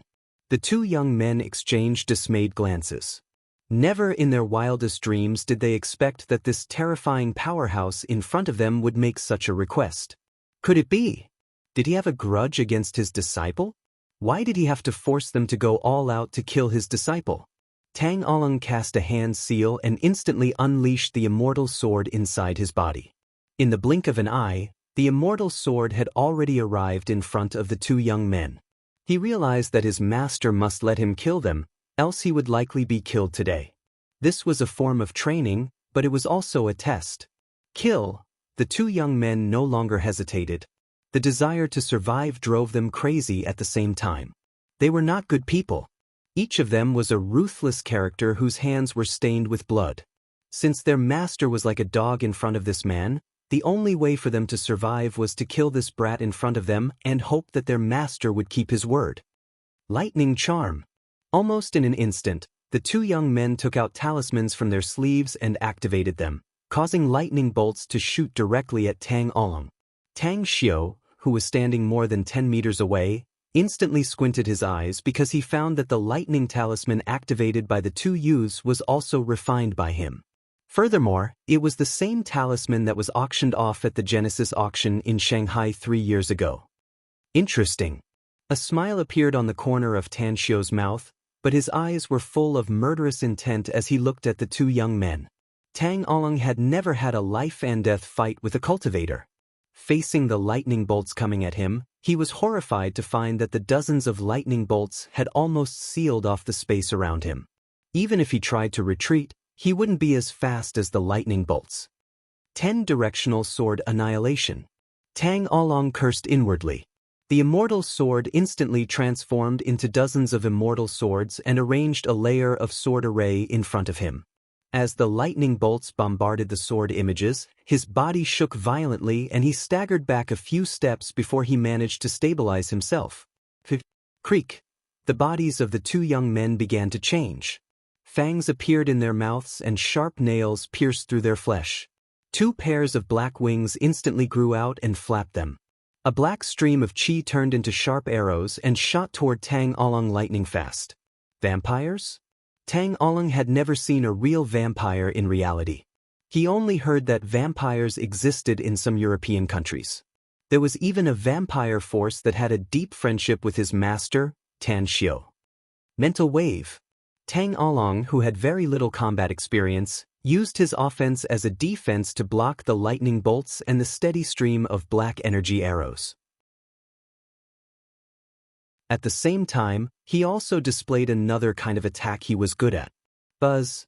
The two vampires who were attacking Tang Along in midair suddenly trembled and let out ear-piercing screams, causing the black arrow beams to collapse and disperse. At this time, Tang Along's body instantly sprinted tens of meters into the air like a cannonball. He frantically swung his immortal sword and unleashed the decagonal sword array again. This time, he didn't use the 10-direction sword formation to defend, but to initiate an attack. Puff, puff, puff. Bloodstains appeared on the two vampires' bodies, but they were extremely experienced in combat. The moment they quickly took out their staffs, the black stream of qi formed a huge shield and blocked the incoming sword beams. They also released black arrow beams again and continuously shot them at Tang Along from both sides. The tricky and strange trajectory caught Tang Along off guard and caused his chest to be hit by a black arrow. Puff! Blood spurted out of Tang Along's mouth and the jade pendant he wore on his chest shattered and eventually turned into powder that drifted away with the wind. Get lost! The immortal sword instantly returned to Tang Along's side and flashed lightning-fast sword beams that smashed the black arrow beams. Caught off guard, 2 sharp feathers followed 2 of the countless black arrow beams and directly pierced Tang Along's left arm and right chest. Calm down. I must calm down. My combat experience is not as rich as theirs, but I'm faster and stronger than them. If I can observe their attacks calmly, I can find the loopholes in their attacks and launch a counterattack. Although Tang Along was wounded, he kept forcing himself to calm down. His eyes turned sharp and his body became steady. His spiritual sense once again turned into an attack wave, causing the two vampires to scream and flee. Fire. Tang Ong performed some hand seals and flames appeared out of thin air, turning into a rain of fire that overwhelmingly pressed down on the two vampires. Wind, hurricanes appeared out of thin air around the flames as if they were burning in a circle of wind, causing the speed of the flames to increase several times. Saber. The moment the immortal sword circled around Tang Along and destroyed the black arrow beams, a sharp dagger appeared in his hand. This dagger was given to him by Master's wife, Kang Xia. It was also a self-defense dagger she picked from 9 Dragons Island's treasure vault. I've never killed anyone, but I've killed hundreds of fierce beasts. Since you've turned into beasts, I'll slaughter your lives. Speed advantage. He chased after the rain of fire tornadoes and appeared in front of a vampire in a flash. His meteor-like fist plunged into the rain of fire tornadoes and violently enlarged dozens of times and bombarded the vampire's body. The moment the vampire retreated, the dagger in his other hand shot out and pierced one of the vampire's wings. Burn it! A flame appeared out of thin air on the vampire's pierced wing wound. In almost an instant, the flames spread like a prairie fire and engulfed the entire wing. Urgh! The heart-wrenching pain caused the vampire to howl in pain, but what welcomed him was streaks of meteor-like sword light that pierced through his body. Big brother! The other vampire never dreamed that his big brother's body would be pierced by the opponent in such a short time. Although he knew that a vampire's body was extremely tough and couldn't be killed as long as his core wasn't destroyed, seeing his big brother's miserable condition made him almost lose his mind. Feather. Its wings flapped and its feathers shot out in an instant. Its speed was twice as fast as the black arrow energy and it appeared in front of Tang Along in the blink of an eye. Life and death. It was close at hand. Tang Along could even feel the shadow of death looming over his head. Unfortunately, he didn't panic because he knew that as long as he lost his calm, he would be closer to death. Looking at the black mass of feather lights shooting towards him, he suddenly waved his right arm. As his fingers continuously formed seals, the hurricane and fiery rain that filled the sky instantly condensed together, forming a long flaming saber that was enveloped by the hurricane. It was a divine ability. It was something he comprehended while fighting fierce beasts in the pocket world. It was also the only divine ability he had comprehended alone. The flaming saber flashed and cut the vampire's body.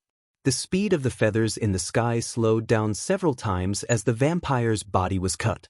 Block it! He instantly released his true essence to form a transparent light shield in front of him.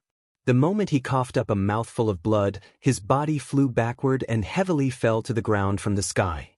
Had it not been for his physique, which had been tempered to a very strong state, he would have been smashed into a meat patty by this heavy fall. Standing in the courtyard, Tan Xiu looked at the vampire whose wings were destroyed. He didn't care about his brother's death and took advantage of Tang Along's fall to escape. Suddenly, a dagger pierced through its body, shattering the core in its body. Tang Xiu came to Tang Along's front and grabbed him from the ground. He looked a bit disappointed when he saw the scars all over his body. He shook his head and said, "If the other vampire didn't try to escape but launched a fierce attack on you, I'm afraid you would have been dead by now. You've failed the assessment. I hope you can keep up the good work in the future and don't let me see you fail again." Cough, cough. Tang Ong coughed up 2 mouthfuls of blood to suppress his churning blood and qi. He then said with a depressed expression, "I'll keep it in mind, Master. I'll definitely work hard to sharpen myself and increase my combat experience in the future." Tan Xiu nodded in response. He took out a holy healing pill and stuffed it into his mouth, saying, "I'll give you half an hour to recuperate and then we'll continue our journey. Within 2 months, I will give you a chance to fight. I hope that you will be able to survive in the upcoming battles. As long as you can survive, you'll be able to adapt to the bloody storm when we reach the immortal world in the future." A firm look was revealed in Tang Along's eyes. He had disappointed his master this time and was also very disappointed in himself. Because with his cultivation, if he had more combat experience, he could have easily killed those 2 vampires. Half an hour later, Tang Along jumped up from the ground and respectfully said, "My injuries have mostly healed, Master." Tan Xiu nodded and said, I'll give you another half an hour to recall the previous battle. I hope you can give me at least 3 ways to easily kill those 2 vampires in half an hour. Tang Along sat cross-legged again with a thoughtful look in his eyes. He recalled it bit by bit and deduced it over and over again. Finally, when the first method to easily kill the 2 vampires took shape in his mind, a look of shame appeared on his handsome face. A few minutes later, he thought of the second method. 15 minutes later, Tang Along finally came up with the third method. However, he didn't stop and continued to ponder and deduce. The speed of his deduction continued to accelerate and the inspiration in his mind kept bursting out. In just half an hour, he had come up with 11 ways to easily kill the 2 vampires. When he looked up at Tan Xiu again, the shame on his face had replaced all other expressions.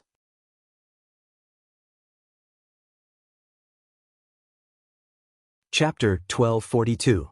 Tang Along got up again. A glint flickered in his eyes as he looked at the indifferent Tan Xiu and respectfully said, "I really want another chance to fight like this, master." "How many do you have in mind?" asked Tan Xiu. 11, replied Tang Along respectfully. Tan Xiu raised his brows and nodded with satisfaction. "Well, you didn't disappoint me. Since you want another chance, then I'll give it to you. Let's go." "Where to?" asked Tang Along. "I'm going to give you a chance," said Tan Xiu with a faint smile. 2 days later, Tan Xiu appeared in H country with Tang Along. As 2 cars arrived at the airport, the master and disciple duo quickly rushed toward their destination. "Have you investigated everything?" Sitting in the car, Tan Xiu's eyes swept the scenery outside the window and slowly asked. The great Tang Empire's intelligence officer respectfully handed a document to Tan Xiu and reported, "Your Majesty, the Shimen Wandai clan has set up a secret base in the southern region. Each of the assassins trained there are elites among the elites. There are 23 instructors and stewards in charge of training these assassins, all of whom are cultivators. 5 of them are comparable to Golden Core stage cultivators. Apart from the 2 experts of the Shimen Wandai clan whose whereabouts are erratic, they can be regarded as the top experts in H country." "The Shimen Wandai clan doesn't seem to be a surname of H country, does it?" asked Tan Xiu. The intelligence officer shook his head and said, "This clan was originally not from H country, but from China. Just like the Joyous Palace of Japan, they couldn't stay in China in the past, so they moved to H country. After nearly 100 years of secret development, they led the original country to split and eventually formed an independent H country. It can be said that the Shimen Wandai clan controls the real power in H country. Further, according to our investigation, the ancestors of the Shimen Wandai clan should be from China's Sichuan province. What they are best at is changing their faces." "Change my face?" Suddenly, Tan Xiu recalled the special technique that was passed down among the people in Sichuan province of Huaxia. Suddenly, another idea flashed in his mind. He immediately smiled and said, "It seems that the plastic surgery skills of country H didn't come out of nowhere. Change my face? It's really interesting."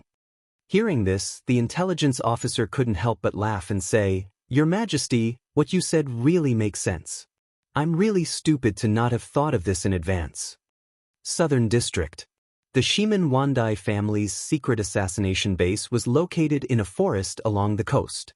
The mountain here was not high, but it was densely forested and occupied a large area. When the car stopped at the fork of the road at the foot of a mountain, the intelligence agent got off and opened the rear door for Tan Xiu, respectfully saying, "Your Majesty, this is the most suitable place if you want to take the shortcut. However, according to our people's investigation, if we want to enter the secret base from here, we need to pass through 6 lines of defense. Do you want me to lead some people to clear out all the enemies at the defensive line?" Tan Xiu shook his head and said, "No need. You can just wait here." Having said that, he quickly disappeared into the forest along with Tang On. There was a winding river with clear and transparent water with some colorful fishes swimming in it without any worries. Several snow-white rabbits were running along the riverbank, scaring the birds nearby and causing them to fly away. "Master!"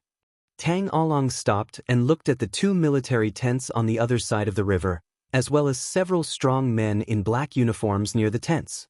I won't kill anyone after stepping into this place, said Tan Xiu lightly. Everyone here will be your enemy. Go inside. I want to see you sharpen yourself and become stronger through fighting. Understood. Tang Along nodded. A glint flashed in his eyes and his figure shot out like a sharp arrow and instantly appeared outside the tents on the other side of the river. A sharp dagger appeared in his hand out of thin air. With a flash of the blade, the throats of two strong men in black uniforms were easily torn open. Who are you? Angry roars came from the surroundings. However, they were speaking in Korean, which Tan Xiu and Tang Along couldn't understand. Tang Along simply ignored the roars and his figure kept flickering, causing the big men in black uniforms to fall to the ground. After all the big men were killed, Tan Xiu appeared in front of Tang Along and indifferently said, "You're a cultivator, not a killer. You're a cultivator, not a killer."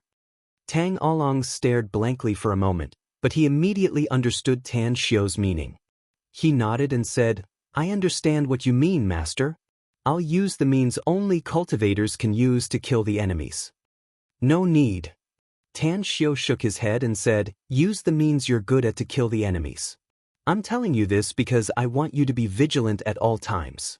If the enemy hides his strength and you use sneak attacks and assassinations, you'll suffer a great loss if you only use a dagger to kill them." Tang Along gave it a thought and felt that Tan Xiu's words were very reasonable, so he immediately unleashed his immortal sword and controlled it to fly around him before he went deeper. The second blockade line. Tang Along directly manipulated the immortal sword and slaughtered his way forward, killing more than a dozen men in black uniforms in an instant. The second blockade line. The third blockade line. The sixth blockade line.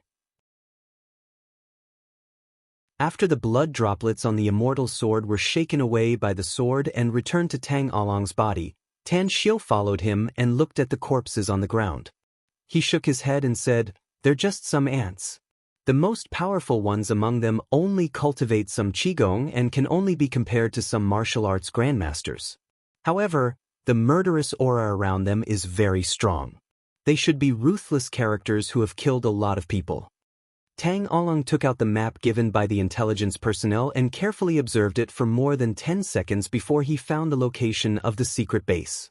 He no longer said anything and directly flew there. 2 minutes later, Tang Along appeared in the sky above the base. Dozens of figures flashed lightning fast and surrounded him in a flash.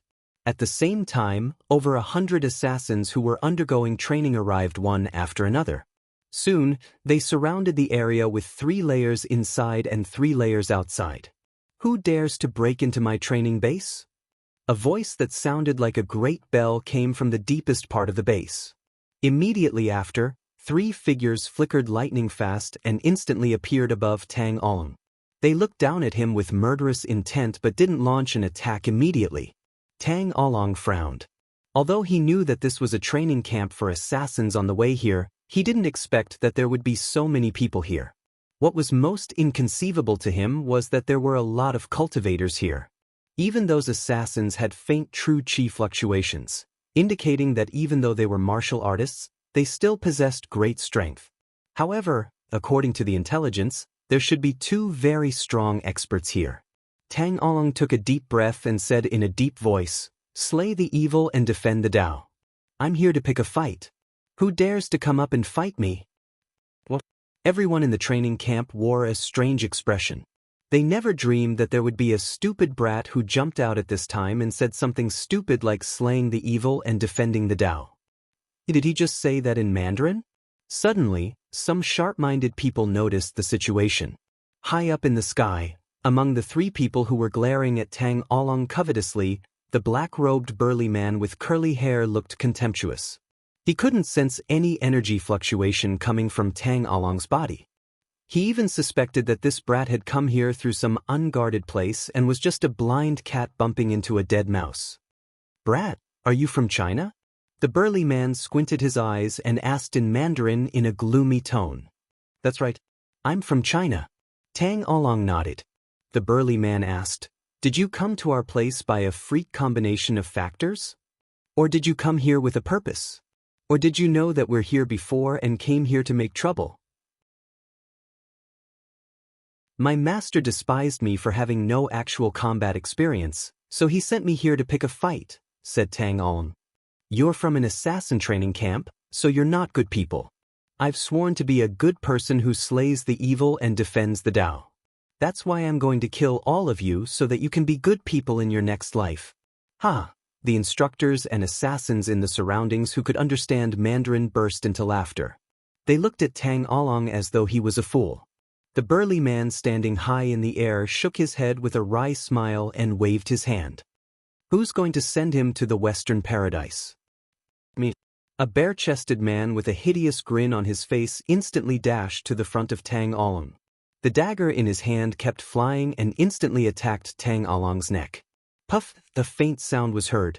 It wasn't Tang Along's neck that was torn, but the immortal sword Tang Along wielded and directly pierced through the man's body, piercing his heart and killing him in one blow. The sudden turn of events made the smiles on everyone's faces freeze. They stared with wide eyes as though they couldn't believe what they saw. He's dead?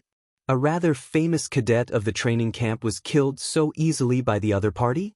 What the hell was that damn sword? How can it fly in the air? In the air. The three big men exchanged dismayed glances with a solemn look on their faces. The burly man in the middle shouted fiercely, "Brat, that sword of yours should be a magic tool, right? I can sense your aura. It's very powerful. Are you a cultivator from Huaxia?" Replied Tang Along calmly. "We have no enmity with you Chinese cultivators, neither do we. Why did you break into our camp and kill our people?" asked the burly man in a deep voice. "Aren't you afraid of causing a war between our countries?" You're tuning in to the Passion Pages YouTube channel. We're so grateful for your support, and don't forget to subscribe to join us on this incredible journey through captivating stories. Your generosity through donations truly makes a world of difference, as it's the primary source of revenue that allows me to expand and enhance this channel for you. Thank you from the bottom of my heart for being a part of this adventure.